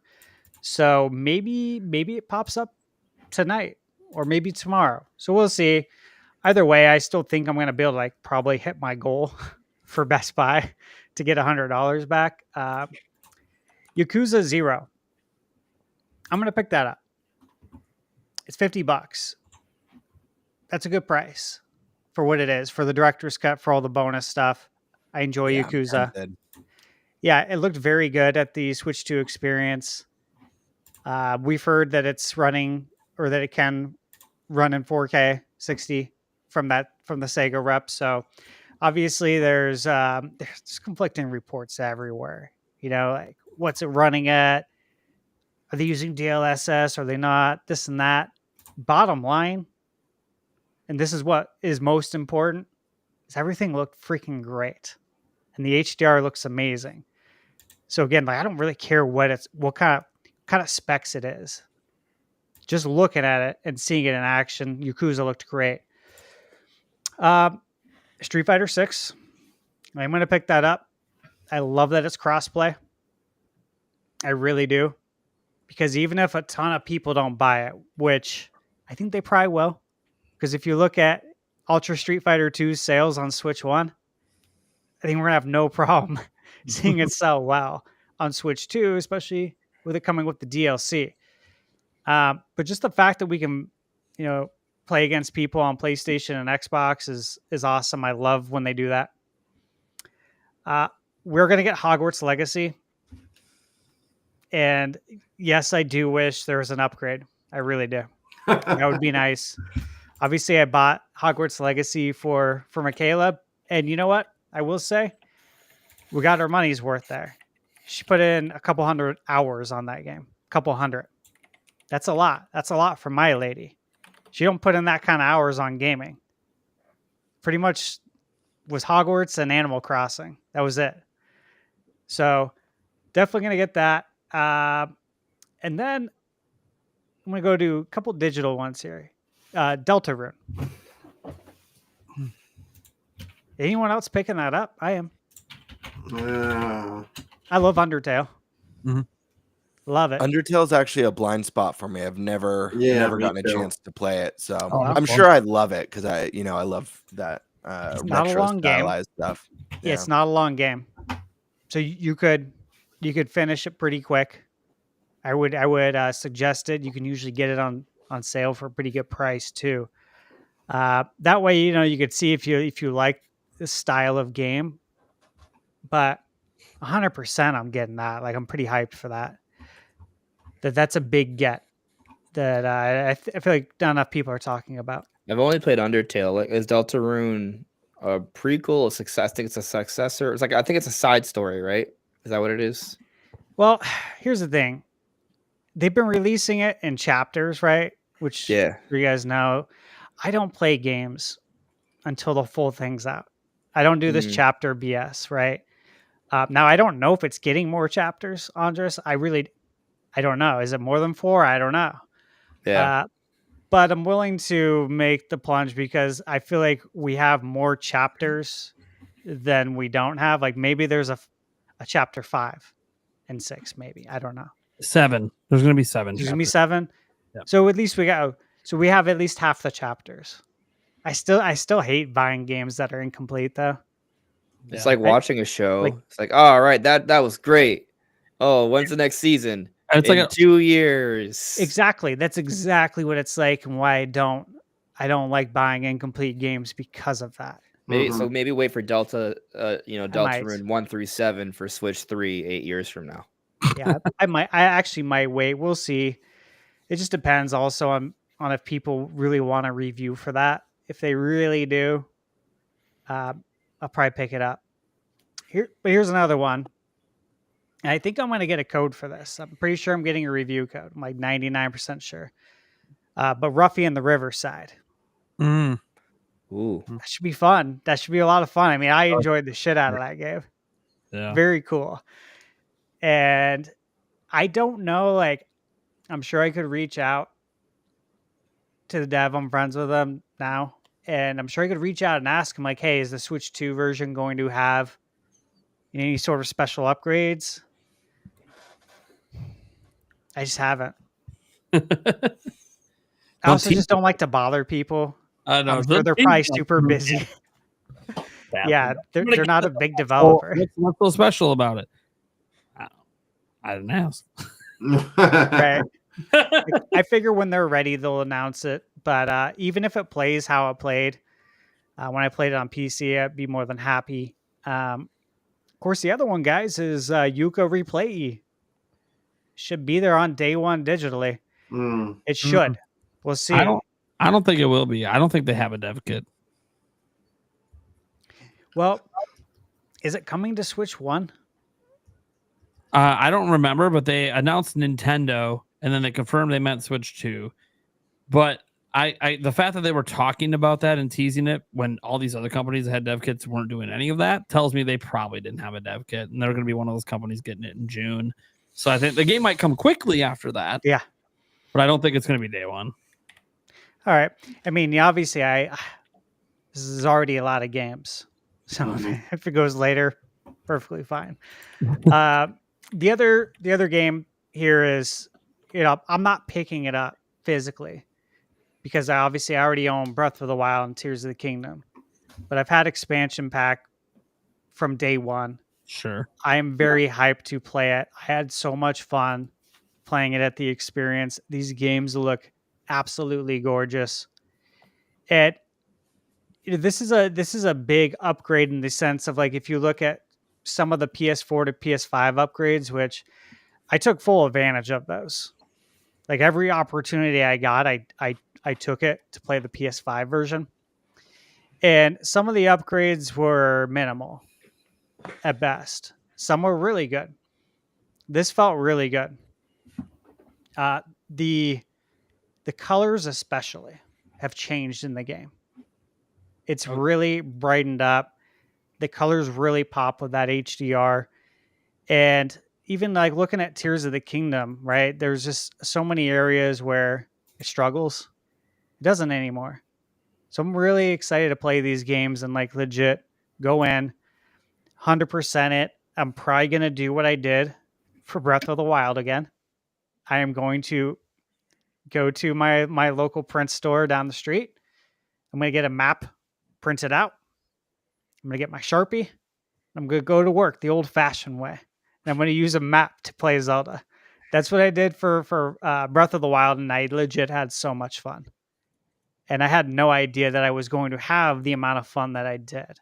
So I'm probably going to do that again. I am excited for the Zelda notes, because anytime you can get more lore, like, sign me up, right? Like, that's what we want for Ocarina of Time. We've all talked about that. That's one of the things we want in a remake, is give us more lore, give us more story. And I feel like that's what we're hopefully going to be getting with Zelda notes, which is really cool. But those games are, again, they come at no additional charge for me. So that's the list right now, guys. I don't know. We don't know what's going to be at it. Like, look at today. Today, Sega announced, they initially said that Sonic X Shadow was going to be a launch window title. And then today, the news came out that, oh, actually, hey, it's going to be there on launch day. We got it ready. So I think we're going to see more things like that happen. It's just to what extent, right? You guys think we're going to get more games at launch? Yeah, there's going to be more games. As they get announced, some of these devs are just getting dev kits like now, and they work with it, and they're like, this is really easy to get our games up on it. So let's just do day one. It might be digital only day one, might be a game key card day one. That we've seen a lot of that. Sonic X Generations is a game key card. But yeah, I think, and by the way, I think Sega's probably had a dev kit for a while. Why they weren't part of the initial announcements beyond me, but it's nice to see Sonic there at launch. I think that's really cool. Obviously, just going back to the beginning, the days when Sega and Nintendo were battling it out, and it's just nice to see Sonic there at launch. It's nice to see that we're most likely going to be getting Final Fantasy VII Remake at some point this year. It's just cool to see like all these things happening now on Switch too. Knowing that there's more to come, right? Mm-hmm. Oblivion. You know it's coming. Oh yeah. Just a matter of when. Absolutely. I want cross save on that. I really want to start it on Series S and then finish it in handheld on Switch too. How great would that be? Yeah, that'd be rad. That's my list, guys. So, Cool. did I miss anything? I mean, you probably did, but you'll find out when you go to pre-order. Especially if they have like you're on the website and they just have like a giant Switch thing. You know what? That looks good too. You know what? So does that. Oh, you know what? I didn't even realize that got announced. Let me grab that one. I researched a lot. Yeah. You know, And it's changing not like every day. There's like something going on. So who knows? Yeah. All right. Kind of an unfortunate time to go to our second topic since the man who introduced it just walked the fuck away. Perfect timing. So you know what? Since he walked away, let's go to the third one quick, which is super quick. This is really easy. Yeah. Just some quick predictions. We'll see who's closest once Nintendo announces launch weekend sales.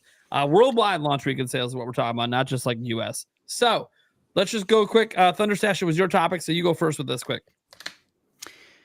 okay. You know, really, I think what it's going to come down to is how many Switch 2s they can prepare, right? Sure. Because it's going to sell out. Now, knowing that Nintendo cannot fulfill the 2.2 million in Japan makes me question, okay, well, how many do we have worldwide, right? What's the number? Launch weekend, if they have it, I would say they're going to cross 3. If they have it, I would say 5 to 10 million. Ooh, that's a big range. If they have it, though. If they have it. If they have 5 million, I think they sell 5. If they have 7 million, they sell 7. Oh, so what do you think it's going to be?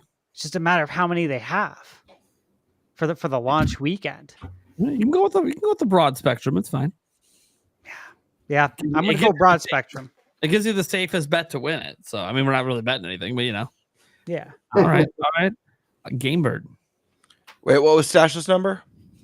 He's going broad spectrum, 5 to 10 million, because you know it's just a matter of what they He's probably have. guaranteed to be right. I mean, hey, hopefully it's more, right? That would be almost impossible. The more they sell, the quicker third parties get their games over. Launch weekend worldwide. You know Just Nintendo's launch going to announce numbers. You know they're going to announce it. So, Man, I'm going to say I'm not going to do no broad range crap, there Stash. we go. Good. Call them out. I'm going to shoot for the stars. No, I'm going to say 8 million. Ooh, there we go. Yeah. I'm Damn. going to say 8 million. I'm liking the optimism. This is great. I was going to say 6.2 million. Oh, 6.2 for you? Okay. 6.2 for Anders. Eric, what do you got? I'm going big. Going 12. Damn! Damn. Holy shit. In a weekend? Wow. I don't even know if they have that many made yet. That's And I thought I was nuts. Man. Hey, Nintendo did say they're going to ramp up production. I didn't say million. I just said 12. Just 12 units. They're going to sell 12. Oh, units. I mean, No that'd be problem. bad. you. If we play back the tape, he actually said they are going to sell at least 12. So he's right no matter what. All right. Deacon Sandstorm, What if they only sell 11? what are we guessing over here? Man, I was gonna say 8 million like Gamebird, but I'm gonna change mine just for the sake. Mine is going to be a range, but it's going to be a smaller range than Thunder's. I'm going to say anywhere between 8.7 and 9. Okay. Well, that's a small range. In a weekend. Yeah. I mean, listen. Not a week. 2 listen, days. I'm saying, Or maybe Friday, Saturday, Sunday. Well, Thursday, it's Friday, actually Saturday, a 4-day Sunday. week. Okay. It's a 4-day weekend. Yeah. Japan. If they're saying they're not, I'm being optimistic. If they said they got 2.5 and they can't fulfill the 2.5, and all the other big places have at least 2.5. We're talking America, we're talking England, France. But that's just the Nintendo store numbers that they can't fulfill. That's not including the ones that have already been shipped to retailers around the world. Right. Facts. Yeah. But I'm saying if 40 million units. if each of them has 2.5, you can easily get to that number of 8 to 9. I'm gonna go with 6.8 million, which by the way would be an all-time record even just for a launch month. The all-time record is like 4.18 for a launch month. And I'm thinking they're going to shatter that record in the opening weekend. So we're all kind of predicting they're probably going to destroy the record. Obviously, a lot of this, how much do they have? Well, I kind of figure, well, in the US, they probably got about 3 mil. In Japan, we know they don't have 2.2 for theirs, but there's also retail. I kind of figure they probably have about 2 mil in Japan. If they just kind of look at the Switch numbers, that seems about right. 3 for US, 2 for there. And then the rest of the world is sharing, another 2 million, maybe. You can say, well, Nate, that doesn't add up. It should be higher than what you said. Yeah, but I don't think it's going to be sold out in every region on launch weekend. We're already seeing some regions that have had pre-orders available since the second that still haven't sold out. And remember that it's really the US and Japan where the largest demand exists. There are obviously specific countries. We've heard things like France is doing record historic pre-order numbers, but they're not sold out. Mm-hmm. So I feel like the third-party element to Switch 2 in Europe might make for a big difference. Like the fact that they can have Cyberpunk and Hogwarts Legacy with mouse controls at decent visuals. Sure, but I think a lot of the third-party impact will come later. Like, you gotta look at the really popular games in Europe. Hogwarts Legacy is actually pretty popular over there, but like when the full version of FC launches this holiday, that's probably gonna be huge. Guys. The power of Mario Kart being the launch title too is going to be a big deal, and the fact that 70%, what it sounds like, at least we don't know for a fact, 70% roughly is of their inventory are these bundles. That's going to move the needle. This is where I get crazy. So that was just launch weekend. I do think the 10 to 12 mil in launch month is a possibility if they are ramping up like they said right now, because I look at the number one year they had for Switch was 28 million they made, right? And that was the first year of COVID. Obviously had some on store shelves, but they really maximized. They ramped up they got as many fucking Switches out the door as they could. I also think if they are thinking they can't meet demand now, and we haven't even got the holiday yet where demand's going to be even higher. I do think that they're trying to hit maximum ramping right now, which I do think is going to mean they're going to also massively reduce the amount of Switch 1s they're making by a significant margin. I think Switch 1s might start to become a little scarce soon because they're trying to get all the production lines maxing out Switch 2s. I don't know if they'll have 10 million made in the first month, but I do think they're trying to pump out a lot right now. Now that they see what the pre-order numbers are looking like, they see the demand. They're like, yeah, in our 2 biggest territories, we can't make enough fucking units. We got to go. It's fucking go time. We weren't sure. We were making what we thought was a lot, which by the way, 6 million or so would be fucking record breaking. So that already is a lot. Like Nintendo didn't lie. When Furukawa said, our way to combat scalpers is we're going to make so many of these available at day one. It's not working because he didn't make enough, but he didn't lie. They made more than anyone has ever had available day one. They've never had this amount available day one. It's insane. So, they did what they said, and it's still higher than what they expected. I just want to point out that if they sell 20 million Switch 2s worldwide this calendar year, that is an incredible, obscene success. It's never happened. Now, right. So, like 6 6 months. If we're right that they sell 6 to 12 million in the first weekend, they're crossing 20 mil for the year. We might be being a little bit too optimistic, but I just want to put things into perspective. If they hit 20 in 6 months, the record, they're on a record-breaking pace. Which, by the way, third parties will be very happy. Pokemon Company, who likes to bring things late to platform, will be extremely happy because instant audience is basically what Nintendo's creating with Switch 2 in 6 months. Would be insane.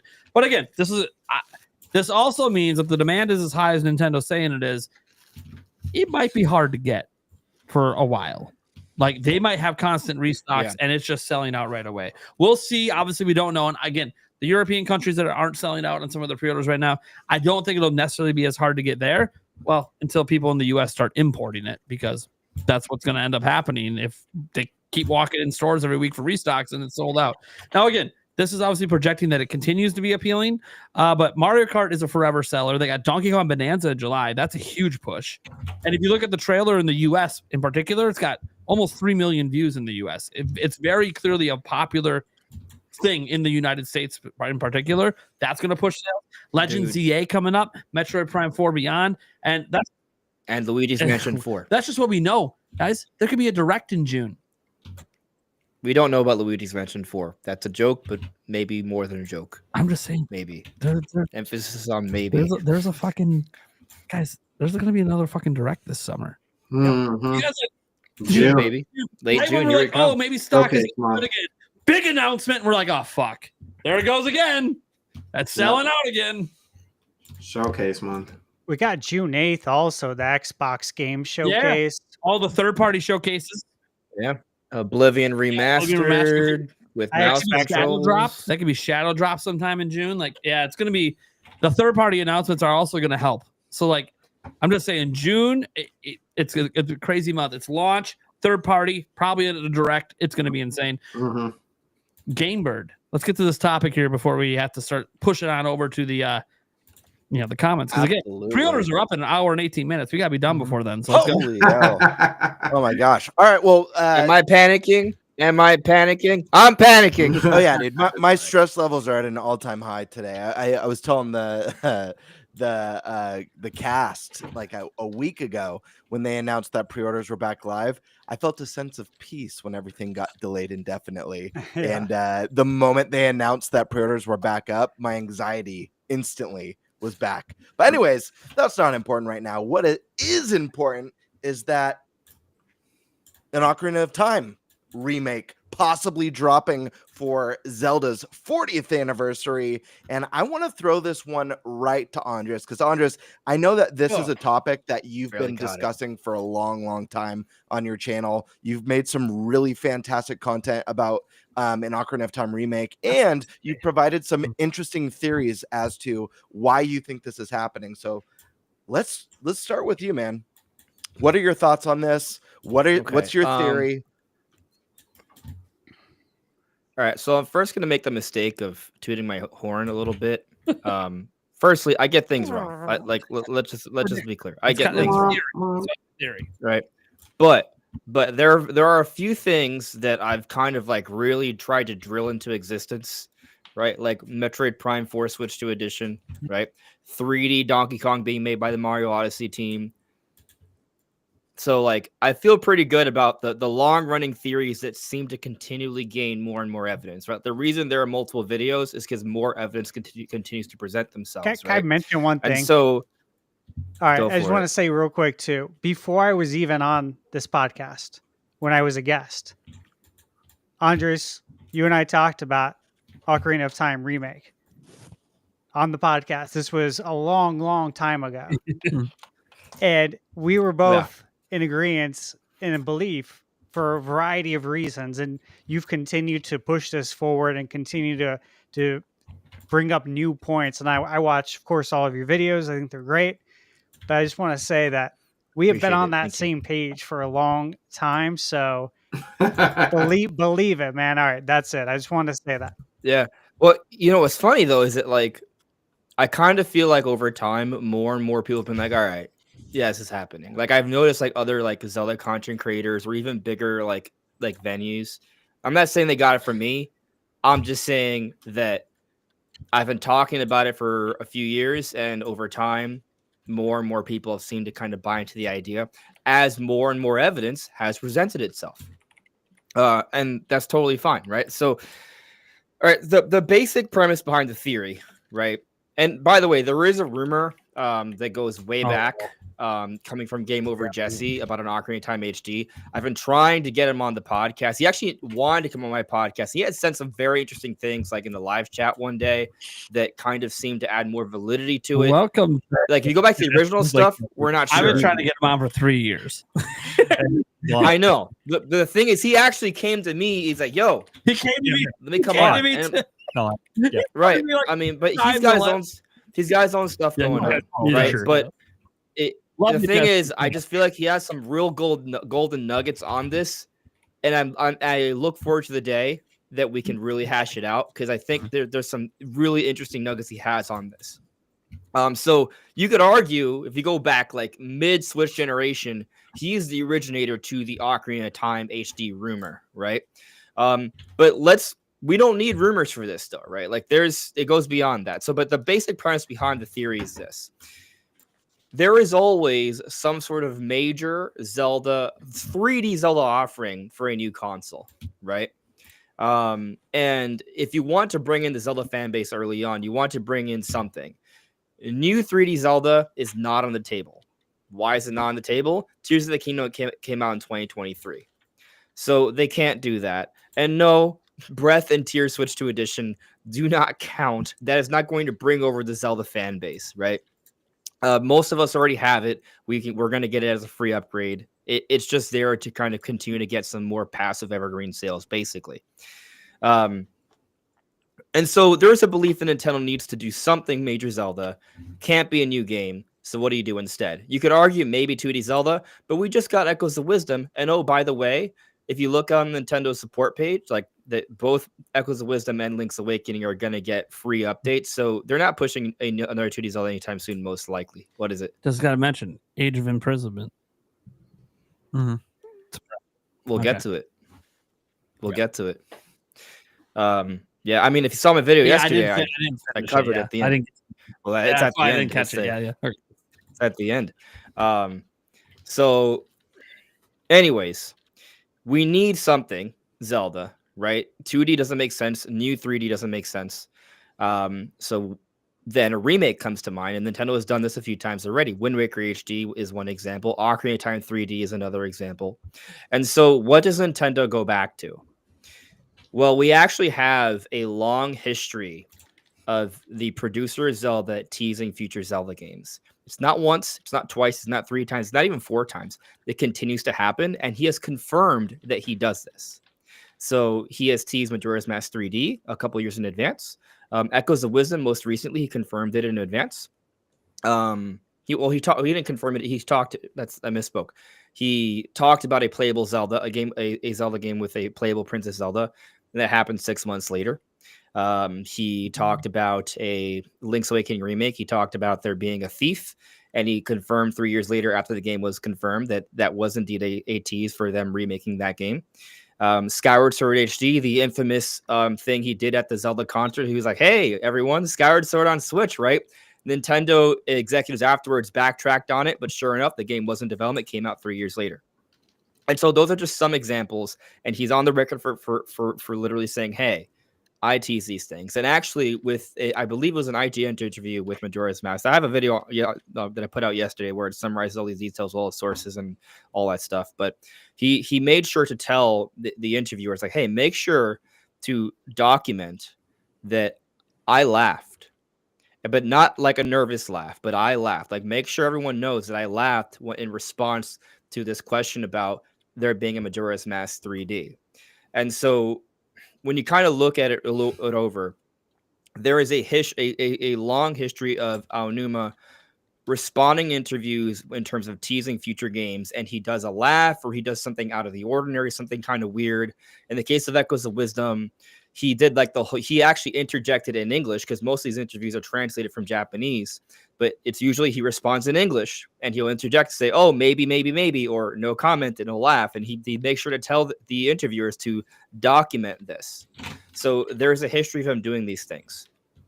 We know he teases future Zelda games. Now we actually have 2 interviews with Aonuma where he has hinted at something Ocarina of Time related. There's the Nintendo Dream Magazine interview that came out shortly after release for Tears of the Kingdom. Both these interviews are from 2023. This is an all Japanese interview where he talked about Rauru, and he thought it was interesting that they chose the name of Rauru for the king in Tears of the Kingdom because of the character from Ocarina of Time, not to confuse it from the town of Zelda 2. He was speaking on the curious name choice of the character, not the town. And he wasn't sure that people would really know who this character is anymore, right? So he's offering an extra level of emphasis on Rauru from Ocarina of Time during this interview. But that's like the secondary interview. Like the bigger deal is the Game Informer interview that was conducted by Brian Shea. He asked Aonuma at the end of the interview, are you guys working on a modern Ocarina of Time remake? And Aonuma responds, laughs, and says no comment. Very much following the same exact pattern in all prior times where he has teased a future Zelda game. But here's an interesting update on that.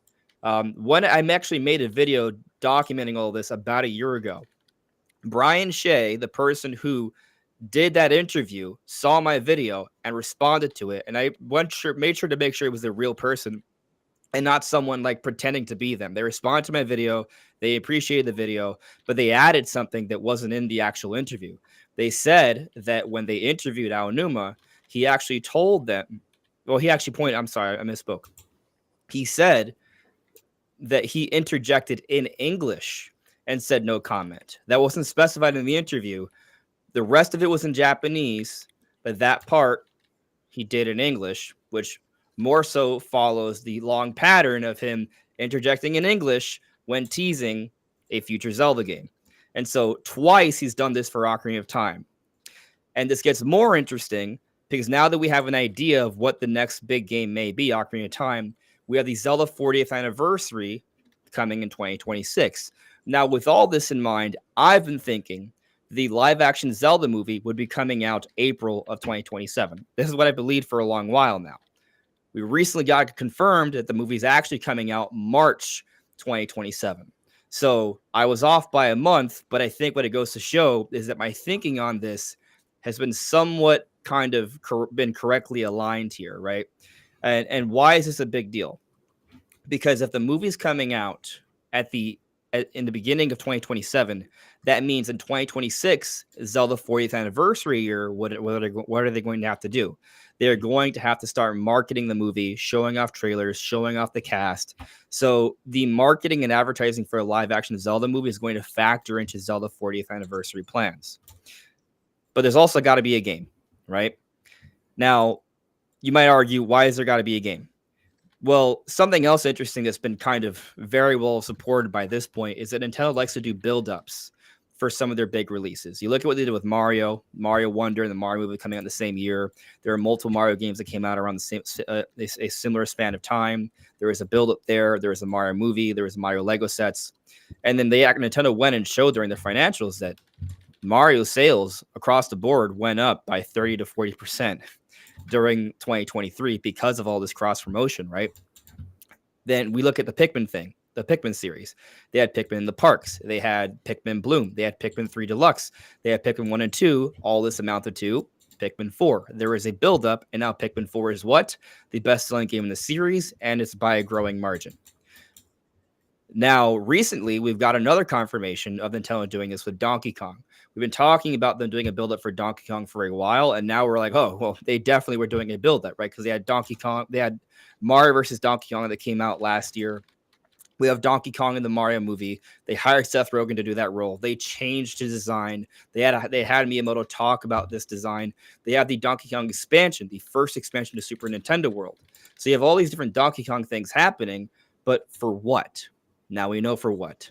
Donkey Kong Bonanza comes out 2 months after the opening of the Donkey Kong Park expansion to Super Nintendo World. So it seems very like Nintendo likes to do these build-ups, right? So then are they doing a build-up for Zelda as well? I think so. We have a Zelda Lego set, but not only is it a normal Zelda Lego set, it's the Deku Tree, not of just Breath of the Wild, but also from Ocarina of Time. They are going back to that old design. So this seems to kind of be supporting the idea that they want to sort of remind people of what Ocarina of Time is.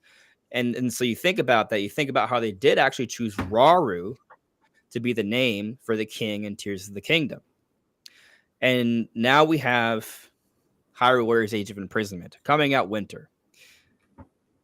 This could come out late this year, could come out early next year. But I actually have a theory that this is an opportunity to kind of speak more on the lore connections of Age of Imprisonment, like what happens in Tears of the Kingdom, how Rauru might be connected to potentially Ocarina of Time because he is the initial king. That's also going to give us more story on the sages as well. And so there's some potential lore implications that Age of Imprisonment could have that explains more of Tears of the Kingdom, which also could perhaps provide a little bit more context for Ocarina of Time. Possibly, not necessarily. But basically, I just think Age of Imprisonment, if anything, might just be a nothing burger because, I mean, it's not a main Zelda release. It's coming out in winter. If they're planning like a bigger Zelda release for a 40th anniversary, that would probably come out closer to the holidays. Something interesting that people have been bringing up, I didn't really think much of it. To me, this seems like a bit of a nothing burger, but Nintendo did also put out Soul Calibur 2 for the GameCube app, which has Link. I didn't think this was anything, but I saw people in my comments saying, "Hey, don't you think this is kind of an interesting little thing?" It may be, right? It's a maybe. I think the main point is clearly Aonuma has a long history of teasing things. He has teased Ocarina of Time. We're going to need a major Zelda offering relatively soon. The 40th anniversary is next year. We're seeing a build-up with the Lego set, the merchandising. The movie is coming out early 2027. Things are aligning, and we're going to want to have some sort of major Zelda game in the first couple of years of Switch 2, because it's not going to be a new 3D Zelda for at least another handful of years. Yeah. So obviously, I've been subscribing to this just like you have. We've had many talks years ago behind the scenes about all this stuff when we were originally trying to figure this whole thing out and digging into like, hey, did he really tease Link's Awakening? Yeah, he did. Here's the interview. And so that was fun. So right. Andres and I have been talking about this for years. I mean, I love that you did that update video, and I kind of finished watching it. I'm about 3/4 of the way through. That's why I didn't realize you brought up Age of Imprisonment. So I do think that like there's always a build up to things, right? Like the movie, I think, is the culmination of the 40th anniversary. I think that's how they're going to treat it. They always let the anniversaries leak a little into the next year. And I think that's going to be like the final celebration. Doesn't mean there won't be a Zelda game that year. There could be a top-down Zelda that gets remastered or remade or something for that year. But that's not going to be part of the celebration. That would just be to have something Zelda come out.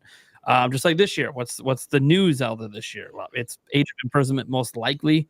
If that drops in December, I kind of think it'll be a December game. I don't know for sure, but I kind of think that's what's going to happen. If not, it's a January or February game. Very early next year, either way. And I do think Age of Imprisoment's a bigger deal than some people think because it's canon story. They confirmed it's canon. It literally is the story that happened. It's not. They're not doing this timeline split thing again.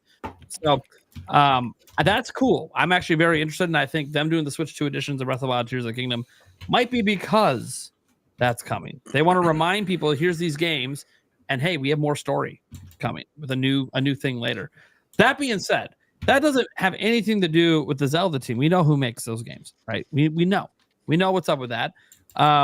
So we also know that like there's these dedicated teams at Bandai Namco that do nothing but make Nintendo games, multiple of them.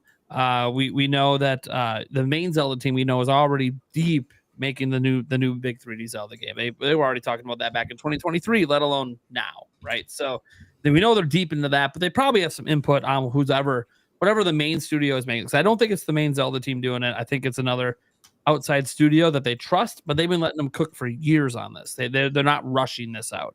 They maybe had like a faint target, maybe it started back on the 35th anniversary and this faint target. Hey, for the 40th, that would be kind of cool if we can get this out for that. Because back then they probably were already starting to talk about the Zelda movie and that being a possibility down the road.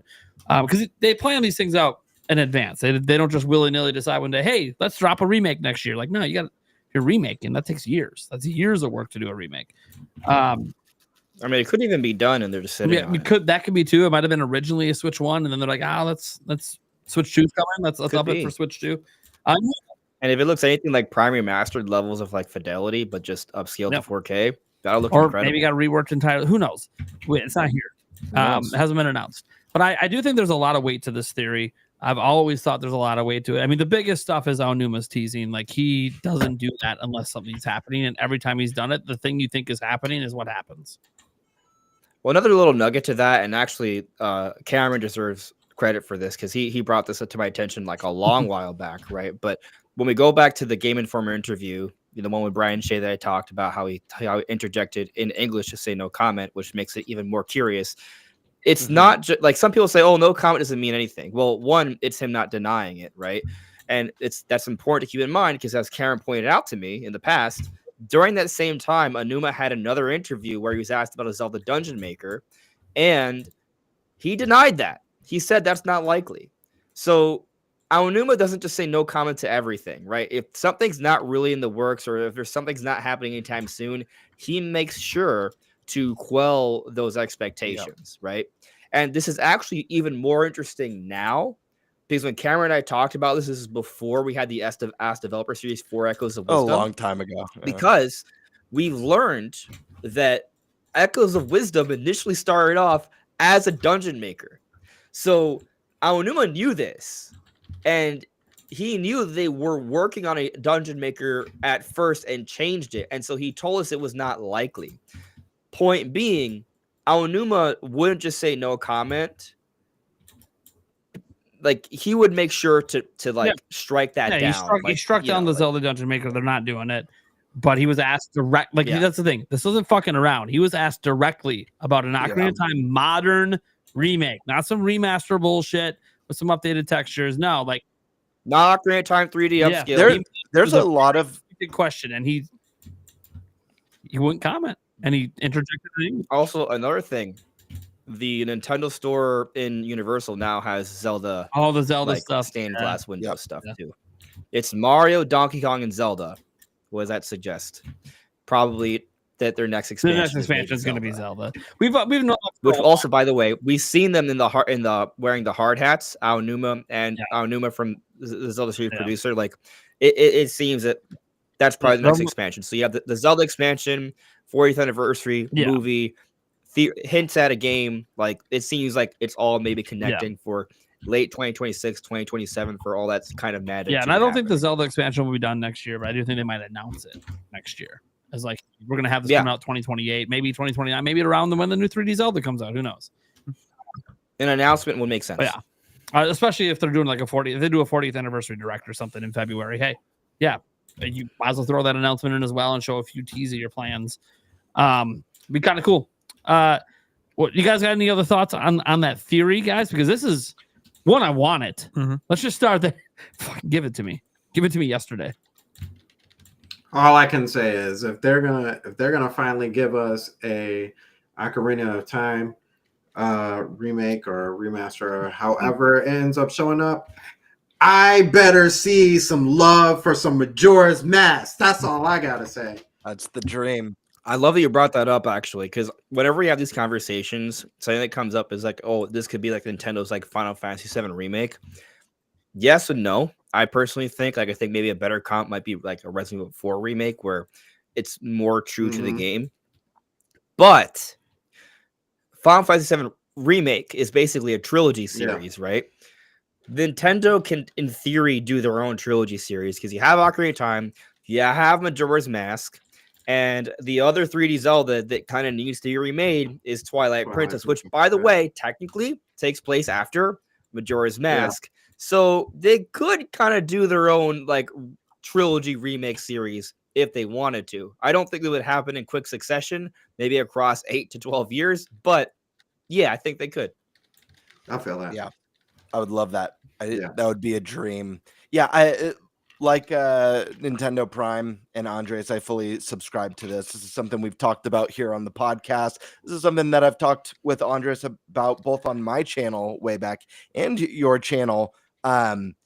This one just makes so much sense. If there was one Zelda game to bring back for a celebration, Ocarina of Time just makes so much sense. And I'm sure there's some people who might argue A Link to the Past, that was the game that kind of set the standard formula that Ocarina of Time built on in so many games afterwards. But Ocarina of Time literally went on to be this like entity in the gaming industry. It was just this juggernaut that defined kind of the early open world 3D fantasy games.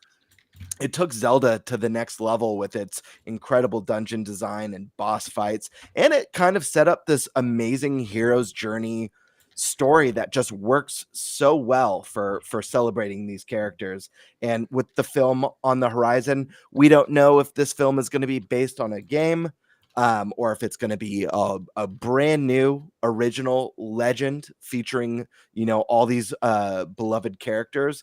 But if there is one game, even if it's not a retelling of this game, if there's one game to pull from, this is probably the one that you pull from. It's just such a great starting point. Like I said, it's a perfect hero's journey game, and it just makes so much sense to build hype around the movie, to just be such a love letter to fans of like, listen, this is our gift to you. This is our 40 years of love with The Legend of Zelda. We're bringing back the most famous, most beloved entry in the series, modern, polished, building on the story, and with the theme park coming, just building up that hype and excitement, taking Zelda, which has already exploded in the mainstream with the massive success of Breath of the Wild and Tears of the Kingdom, and blowing it up even bigger, and giving this like absolute gem that's completely cherished by Nintendo fans, giving it like new life and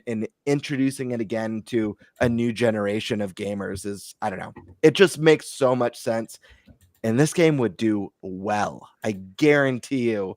I know when you compare sales of the more modern 3D Zeldas to Breath of the Wild, it doesn't hold a candle. It's not close, but I think that this game would put out some pretty damn impressive numbers. Mm-hmm. Hell yeah! And I want it, baby. Mm-hmm. Oh fuck yeah! We all want it. We all want it. All right. We'll let the conversation be there because we are crunched on time, guys. We want to be out of here probably in the next 20 to 30 minutes. So we have a bunch of super chats we got to get to. Now's the time if you want to get your super chat questions in, get them in. Because it's all about you guys, baby. It's all about the chat. It's all about this hype for pre-orders. It's all about whatever you want to talk about. Let's bring it up here. We have Dominic Brawler just saying, what up? What's up? I can't do it like that. Yeah. What is up, everyone? Man, I perfected that over the years. It was a huge thing when I was in high school. Anyway, Huge. Dominic Brawler, bring back NFL Blitz and NBA Jam. You guys see? There you go. There you go. Yeah, I know. I see the NBA Jam hoop. I see it. The hoop is out. You ready? Love it. We're Stash, trying, I've been man. staring at that, and I've been staring at that time, wondering, did I miss that in every podcast before? Okay, Yeah, so like, where check this was out. I've had this hoop, okay, this NBA Jam hoop, for maybe 2 years, Sure. sitting in a box. And I told Michaela, I'm like, you know what? Like, we need to hang this hoop up somewhere in the backdrop because this is big now. Like, we got to start a movement. So every week we get that super chat to bring back NBA Jam and NFL Blitz, and I got to do more because Jam's my favorite game. I mean, I might as well wheel the arcade game behind me too. Like, I love Jam. So whatever we got to do to make this happen, NBA Jam is visible now for every single episode. There we go. Nice. Yeah. Love Yeah, if I had that hoop, I'd be putting my big garbage bin under it so I could start shooting everything. Just be shooting it all up in there. I gotta wipe it off at the end of the day. Whatever. Leftover food, who cares? Yeah, we go. Ooh, dude, there's a fucking half 6-inch sub here that I don't even want to put back in the wrap. I totally thought you were going to say I'd be putting my balls in it. That too. Well, I mean, that's a guarantee. That's Most people don't know you, but you can put your weed in it. yeah, that's when the camera's off. Okay. The camera's off. Don't ask questions you don't want the answer to. Right. Demata Brawler comes in and says, when do you all expect Metro Prime 4 and Legends EA to release? And will Nintendo do another first party Switch 2 exclusive for the holidays, like maybe a new 3D Mario, or is that safe for next year? Let's throw Andres. What are your thoughts on this? All right. When do I expect Prime 4 Legends EA to release? So Legends EA has a fall release window. I guess in theory it could come out as early as September, but considering Pokemon's history, November still seems like the strongest, most likely time, but there's some wiggle room there. But I'll say November for now until proven otherwise. Prime 4, you could argue could be an October release. I think the fact that we saw in the Treehouse, right? I think the game is not that far off.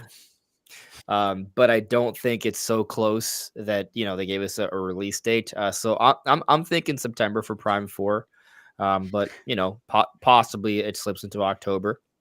However, I do think that you look at Nintendo's current lineup, and on my opinion, it's still a little light.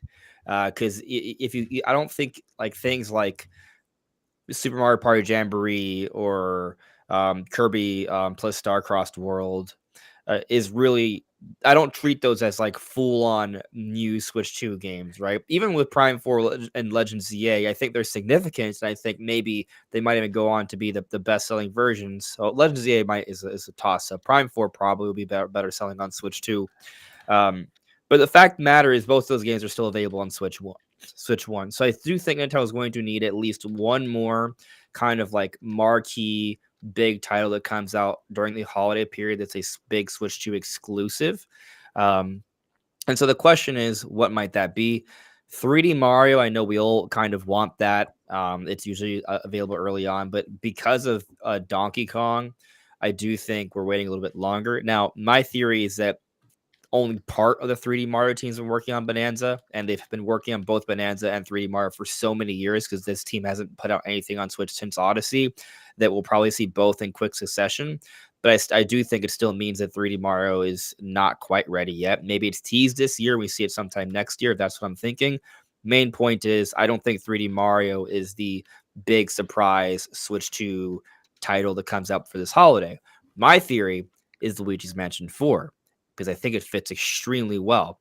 One, Luigi's Mansion 4 would be a fault to Luigi's Mansion 3, one of the best-selling games on Switch. So from a sales perspective, makes tons of sense. And from a variety perspective, it's very different from everything else Nintendo has coming out this year. That'll also be a fantastic showcase for the Switch 2. You consider that Luigi's Mansion is about aiming around with your Poltergust. And what's one of the key features of Switch 2? Mouse controls. So it would showcase from that perspective, not to mention Luigi's Mansion is known for its visual fidelity. So showcasing a new Luigi's Mansion made for Switch 2, 4K visuals, it's going to be a wonderful showcase for the console. But from a like development perspective, it also makes sense because Next Level Games is responsible for this series now, right? And they've actually had a pretty decent pattern of coming out with a game every 3 years. In 2013, it was Dark Moon. 2016, it was Federation Force. 2019, it was Luigi's Mansion 3. And what's interesting about that gap in time is that they jumped from 3DS to 40p development to HD, and there was no like sort of that 3-year pattern still maintained despite that leap to the HD era. Finally, then 2022 they maintained their pattern with Mario Strikers Battle League. That was probably a smaller game, which might give them an opportunity to have another bigger game ready for Switch 2 by 2025, which would be them maintaining their pattern. And so Luigi's Mansion 4, I think, makes the most sense for an October time because, one, that's when Nintendo likes to put out their big Mario releases. Luigi's Mansion is somewhat related, and also Halloween. So, like, it's a very, very fitting game, I think, and timing-wise, it seems to work out. So that's my personal theory on what's the other big Switch 2 game for this year. All right. Pokemon fan came in with the member chat saying, will you and Eric be streaming at GameStop tonight? Oh, baby. Hey. Technically tomorrow morning. Yes. Yes, we will be. When? I don't know. Am I going to go live right away? Am I going to wait and maybe try to get a couple hours? I don't know. Let's put it this way. As long as there's not 100 people standing in line, because if there is, and we're well into the hundreds behind, you can leave. I'll stay. Okay. I ain't going anywhere. I'll pay them all. I'll be like, you want a hundo? You want a hundo? Right. Let me skip the line. Yeah. I ain't fucking around. There ain't gonna be 100 people there anyways. I'd be surprised if we go out there and there's anyone there. I don't know. So at my I can guarantee you my city is smaller than yours. And my cousin called. You live in a city. Huh? You don't live in a city. It's a rural town in the middle of bumfuck nowhere, Wisconsin, is where we're going. Okay, that's fair. Yeah. Okay, so my city may be a little bit bigger than yours, but the GameStop person said that they had already had 100 people calling in asking about Switch 2. So yeah. So the person told me the same thing. Like they have 50 and they had 100 people call in, but like people were just wondering like how many they were going to have. Only a few of them indicated that they were going to go camp out. So I'm not really worried about it. I think now if it was like 8 a.m. tomorrow, if we waited until then to go out there, then yeah, maybe there could be a problem. But because we're going out at midnight, I'm not actually that worried about it. An hour beforehand? Oh wait. You think you make a video tomorrow? What? Am I going to make a video tomorrow? Yeah, are you going to make a video tomorrow? When I get back. You're not going to sleep? I mean, I'll get a couple hours just sitting in line sleeping. I'm bringing a blanket. Bring a tent. I'm not bringing a tent now. Dude, it's the perfect weather. Cold out? So you would think it's cold. It's in the It's going to be in the 40s. For me, that's how I sleep every night. Yeah, that's how I sleep every night. I'm going to have two chairs. I'm going to be kicking back in one, my feet up on the other. I'm going to be covering in the blanket. I'm going to be hugging my backpack so no one jacks my shit. For a second, I thought you said you'd be hugging Eric. Nah, I don't need that kind of warmth. I might, I'm in shorts right now. I'll probably switch to sweatpants, but yeah, it'll be fine. And then whenever I finally feel like I had enough sleep, which by the way, guys, I only average like 4 hours of sleep a night anyways. I'll probably go live right after that. So we have everything. We're all set up, ready to go to do it. We got our wireless mics ready to go. We got power banks. We got external power for the laptop to keep it running. We're going to do a legit stream. We're not just doing it on the phone. So yo. That Pikachu pill looks pretty comfy. Yeah, that might come with. We'll see. Okay. We'll see. I feel like that would give me like the perfect angle on my layback. We'll see. So yeah, we will be streaming. I just don't know what time, but it'll be well before the stores open. So, Joy Pitts, you'll get an Earthbound remake if there was one. I mean, I think everybody would. Yeah. Right. Is there anybody on the show that wouldn't get it if it existed? Joey, come on, man. Come on. You know how much we want an Earthbound remake? It comes up like every other week. So. Hey, we're just I feel like by me talking about Mother 3 getting like its proper 3D version, that instead we'll just get an Earthbound remake. I love Tall Show's comment. Yeah, just wait for Eric to fall asleep and start snoring, then I stream. Just to get the snoring on stream. Whatever. That'd be great. Shark Messiah 101 says, wish me luck. Best Buy is going up at 12 p.m. Eastern. Yep. We all know that. Yep. Hoping to get one tonight. So I don't have to stress not going to sleep till I can get one ordered. Well, good luck, because not going to sleep till I can get one ordered. Well, if they all sell out within like 2 minutes and you didn't get one ordered, I guess you're staying up till 11 a.m. tomorrow, because that's the next wave from GameStop. So yeesh. I suggest maybe getting some sleep if they're sold out within like 5 minutes, because they're not going to come back up tonight. The next week. But will you know if they're sold out though? Yeah, that's the thing. Question. You turn to Jake Randall's channel; he'll let you know. And I would assume. Wait, he's probably live right now. When the stream ends, it's going to kick the whole audience over to him. He's going to get a nice influx of viewers, because I want you guys to have the best advice possible to get your pre-orders in. Karkun says, day 0, I'll get Mario Kart bundle, a Pro controller, 500 gigabyte SD Express, Cyberpunk, Yakuza 0, and Split Fiction. That's nice. a good deal. Good deal. Good. I like that. Excellent. This was obviously a little bit ago, 2 hours, 42 minutes now. 42 minutes. Thunderstash is wondering, this is just a bonus question. How do I send people over? Well, buddy, go on your YouTube backend and you go to edit stream. And then you go down to customization, and scroll all the way down. You'll see redirect. And you hit add, and from there, hopefully you can figure it out. Okay, wait. YouTube backend. Okay, I'm there now. Edit stream. Yeah, if you're on the back end of the stream, of the live stream. Like in studio? Yeah. So if you're on, like, you know how like the studio backend for the live stream with the live chat and all the... Yeah, you go to there, and then you hit edit, then you go to customization, and then you scroll down. It should be customization. I see. Okay. Yeah. Then if you scroll down, you should see redirect. You should see redirect. Unless you don't have it turned on. Oh, I see it. Okay. There you go. Yep. That's what I do to some people. And then from there you can add and you can go over and it'll show you people live that you're sub to, or you can paste the exact link in. Now they have to have redirects turned on their channel. Most people have figured out by now how to do that. Like Jake does have it turned on. So there you go. It's just a little thing. Trying to help. How do you think I keep sending people to our next podcast episode at the end of my shows? Exactly how I do it. Can I click it now, or do I have to wait? No, you can click it now. It's all fine. Okay. It won't matter until it automatically does it when the stream ends. Done. Cool. Yep. Thank you. And now you know. Okay. Figured I just give why top behind. That was easy. Thank you. I guess it's super easy. Let's just get this out of the way. All right. Kitsune. Yakuza 0 is getting a physical release on Switch 2, and you can pre-order it on the 24th, but no news if it's a key card or not. So that's the thing. Like there's a lot of people that think key cards are not physical. They're not traditional physical. It's more like a digital that you can resell, but requires a physical card to play. But that's why you can resell it, because it's tied to the cartridge. But the first time you download and install it, you have to have one. It's a physical where you have to download. Yeah. Well, but the thing is, it really is not that different from. Yeah. It's not that different from like NBA. Not that different. Yeah, it's not different every from disc. 8th generation because stuff. All those games require an install. Yeah, they all were like, oh man, 8 gigabyte cartridge. Yeah, but it's a 60 gig game. You're downloading the game. It's pretty much like the same difference, except they just have no data on the cartridge. Why? To make it as cheap as possible. So it's going to be available to resell, guys. Like you can borrow it to your friends. I'm going to show all that on launch day because I'm going to have at least one of those on hand.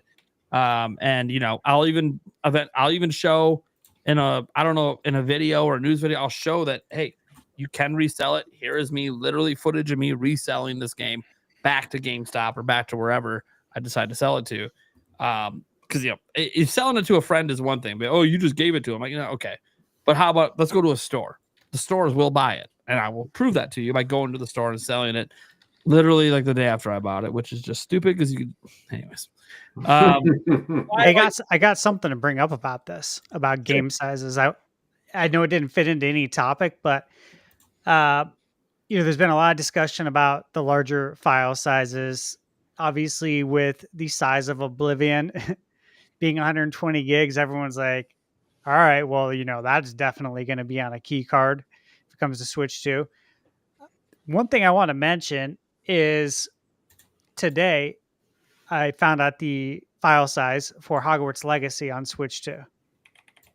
14.8 gigs compared to the PS5 version that is 79.9.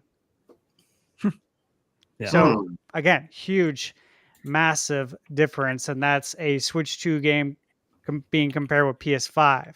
If we went to like Switch 1, you could compare NBA 2K on PS5. My file size without a career mode is 100. It's 137 gigabytes. And on Switch 1, it's 53. Yeah, one thing to remember is a lot of these file sizes are from 4K assets. Yep. Which they're not doing on Switch 2. They're just using upscaling. Yeah. So it's like it's a huge file. Like you guys look at the Call of Duty is so massive. I'm like, it's probably gonna be like half the size. There's a shot it might fit on a 64 gigabyte physical cartridge on Switch 2. Yeah, there legit is a shot for that actually. Not saying they will do it. They still might cheap out and go with the key card, but yeah, I think that 256 gigs will actually go a decent way. Decent, more than people are expecting. Yeah. Okay. Demonic Brawler comes in and says Ocarina of Time Majora's Mask 3DS remasters Switch 2 editions. Please no. Just remakes. No, I don't want 3DS remasters. No. I'm good. Well, but Twilight Princess remakes on the ground for Switch 1 games so far. We haven't seen anything else. Yeah. Yes, that's all I don't Switch 2 editions for anything else. By the way, I hope Nintendo remake. I don't know if I want a lot more Switch 2 editions, but I do want a lot more free updates. Yeah, I wouldn't mind that. Totally. They have a nice list of free updates. I hope that's just the beginning. Like every month they announce a couple more free updates for some of their biggest games. It'd be great. Are you guys under the impression that those are coming day one? The free updates? I think the ones they announced. I think they are too. Yeah. That's badass. That's 12 games. Yeah, no, I think those are the ones that are just dive ready. Into those. Yeah. already now, and there's probably more coming. Yeah. That's They gonna be probably fun. they probably have a small team doing it. That's why they're just going game by game as much. What many I as they can wonder get. is, are those just going to be things they announce? I wonder if they'll announce those like in a direct, or it'll be something that's just like, like, oh, these They're games just are now randomly getting. kind of Yeah. like Nintendo Music. They just like randomly Yeah. drop. Oh, here's Yeah. a new thing. Yeah, Yeah, it'd be cool if there's at least some sort of it announcement. feels like it Switch might be update. more like that because. Yeah. Yeah, and look, you go on your Switch 2 and you go to play the game, it'll just prompt you, hey, did you know there's a free update for this? What? Why is it being updated? Oh shit, look much better it looks. Like, yeah, cool. Also gives me more to talk about. So I like it. Yeah. But yeah, no, I Twilight Princess from the ground. I think we all want that. So yes. I just want to say that I think the Switch 2 edition thing is the answer to Wii U ports, right? Because the Wii U ports were huge for Switch 1. And I think Nintendo thought, okay, how can we kind of replicate that? Oh, let's do Switch 2 editions. And here's the interesting thing about that. 8 years from now, they can do Switch 3 editions for Switch 2 games. And so they've essentially created a system where they can forever Wii U port bolster their lineups. And that's it. They figured it out. Yeah. And I hope that like in the future, it's less Tears of the Kingdom, Breath of the Wild, like more like Kirby and stuff, like adding new content, like DLC. Yeah. Adding new content. I think that's the way to go. Oh, yeah. I think that Kirby. And obviously allowing Switch 1 owners that have Yeah. just to buy the upgrade and be done with it.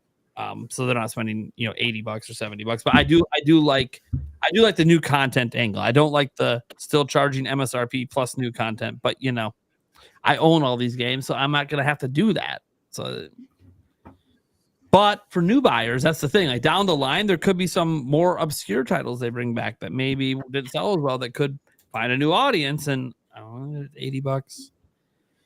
We'll see. Some more Zelda love coming in. Demonic Brawler. Primary Mastered Switch edition. Yeah, I bet that happens. Especially because of mouse mode. That alone, I bet it happens.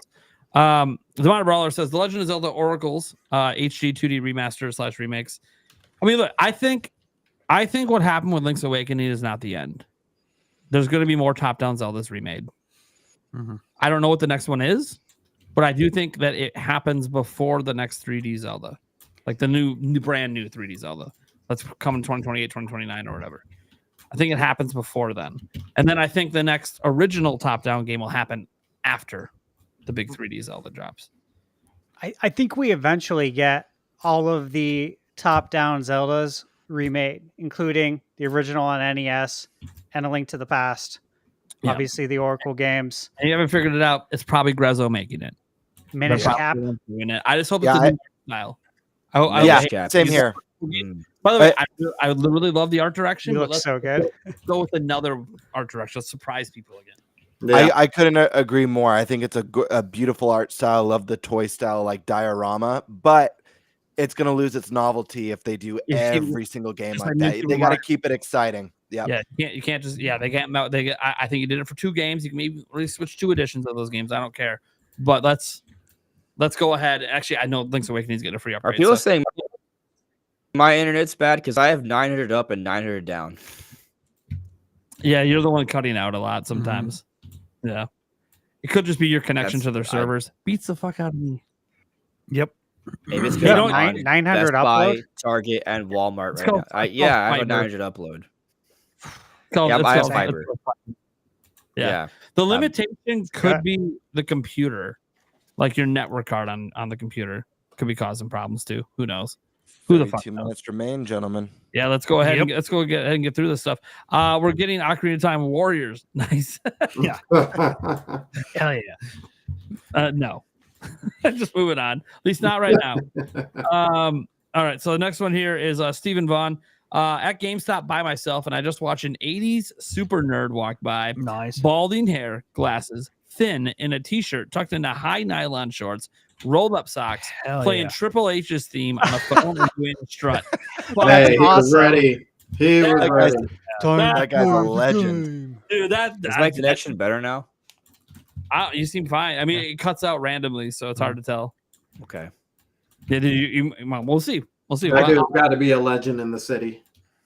Unfortunately, Joe, we're not going streaking. It had to be exactly 69. We went over.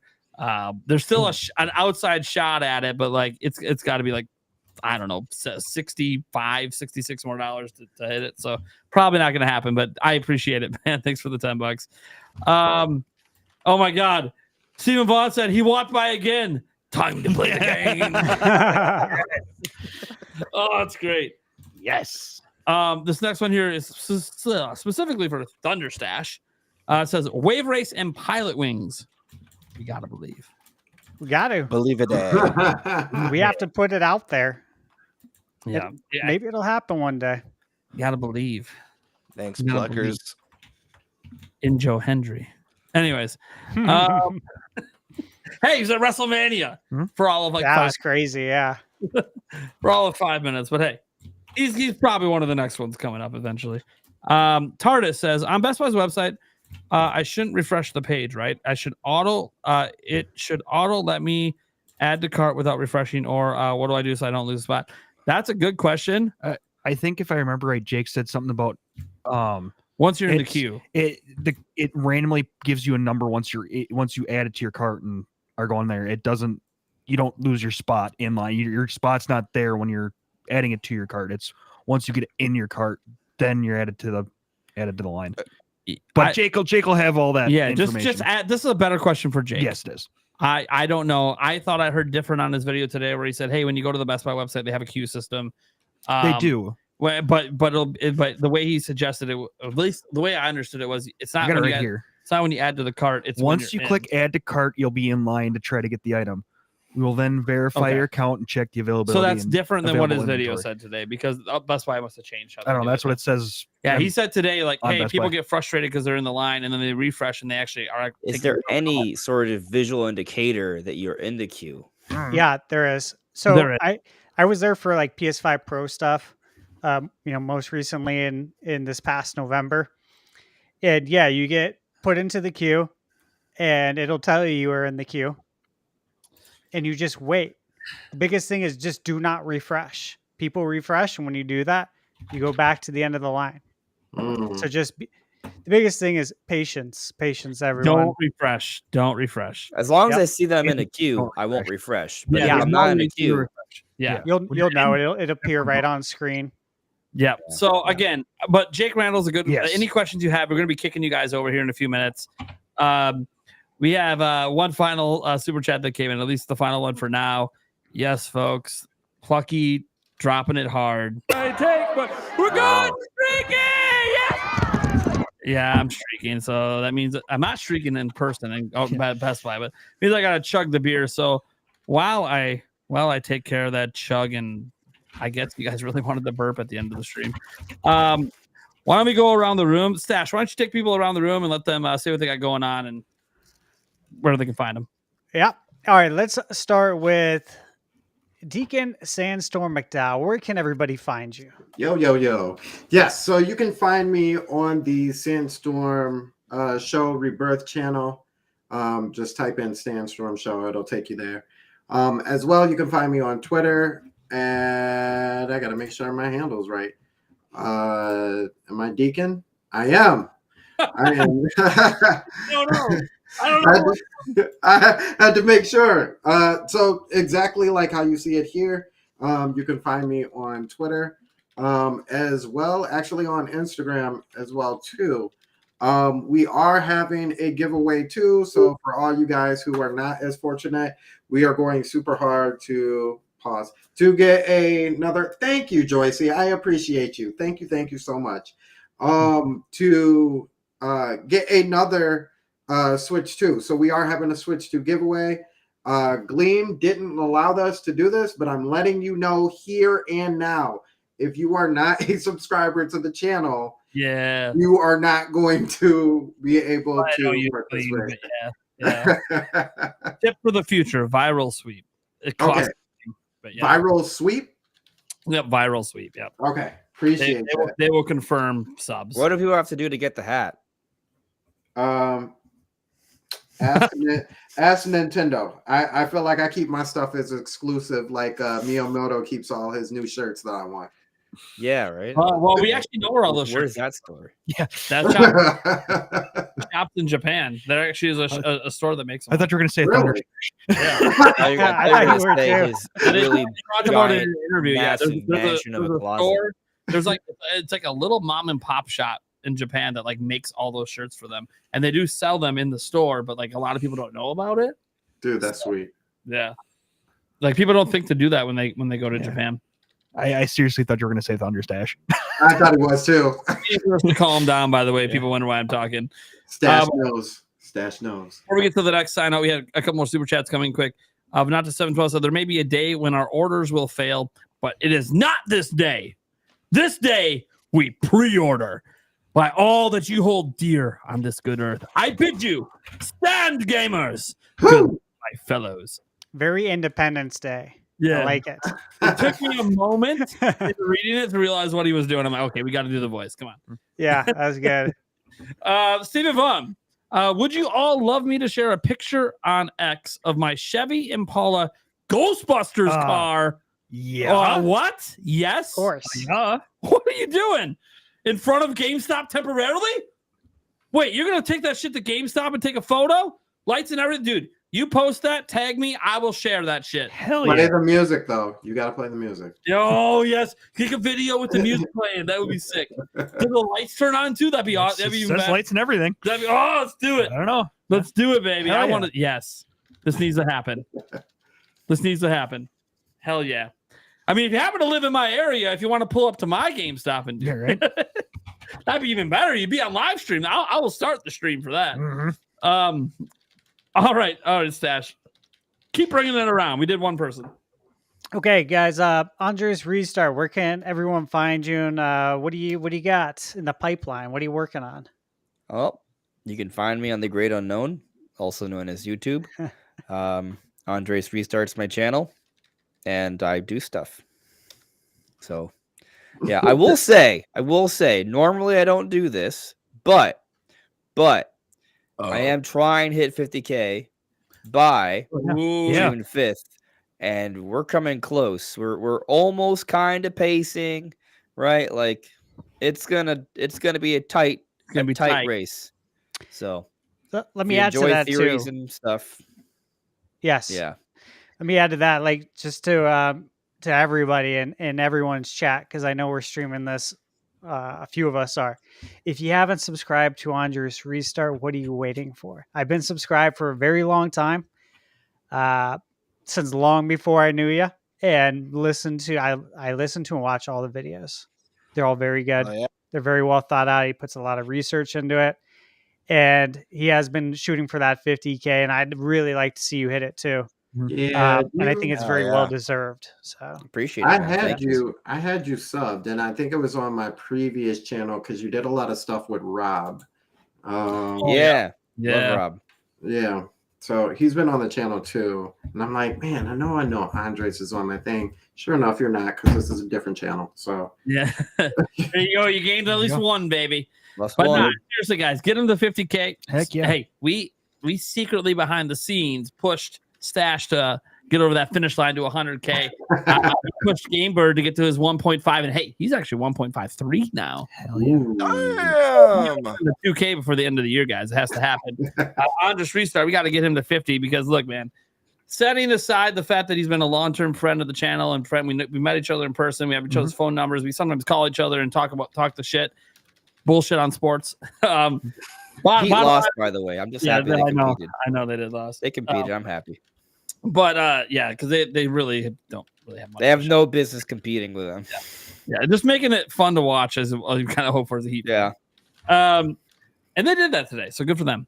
But no, Andres Restart, he's been a friend of the channel for a long time. He's literally been like co-hosting with the old podcast for years, the Nintendo Prime podcast, and like he's known my channel since like I was back at the 50K mark. Like that's how far back it goes.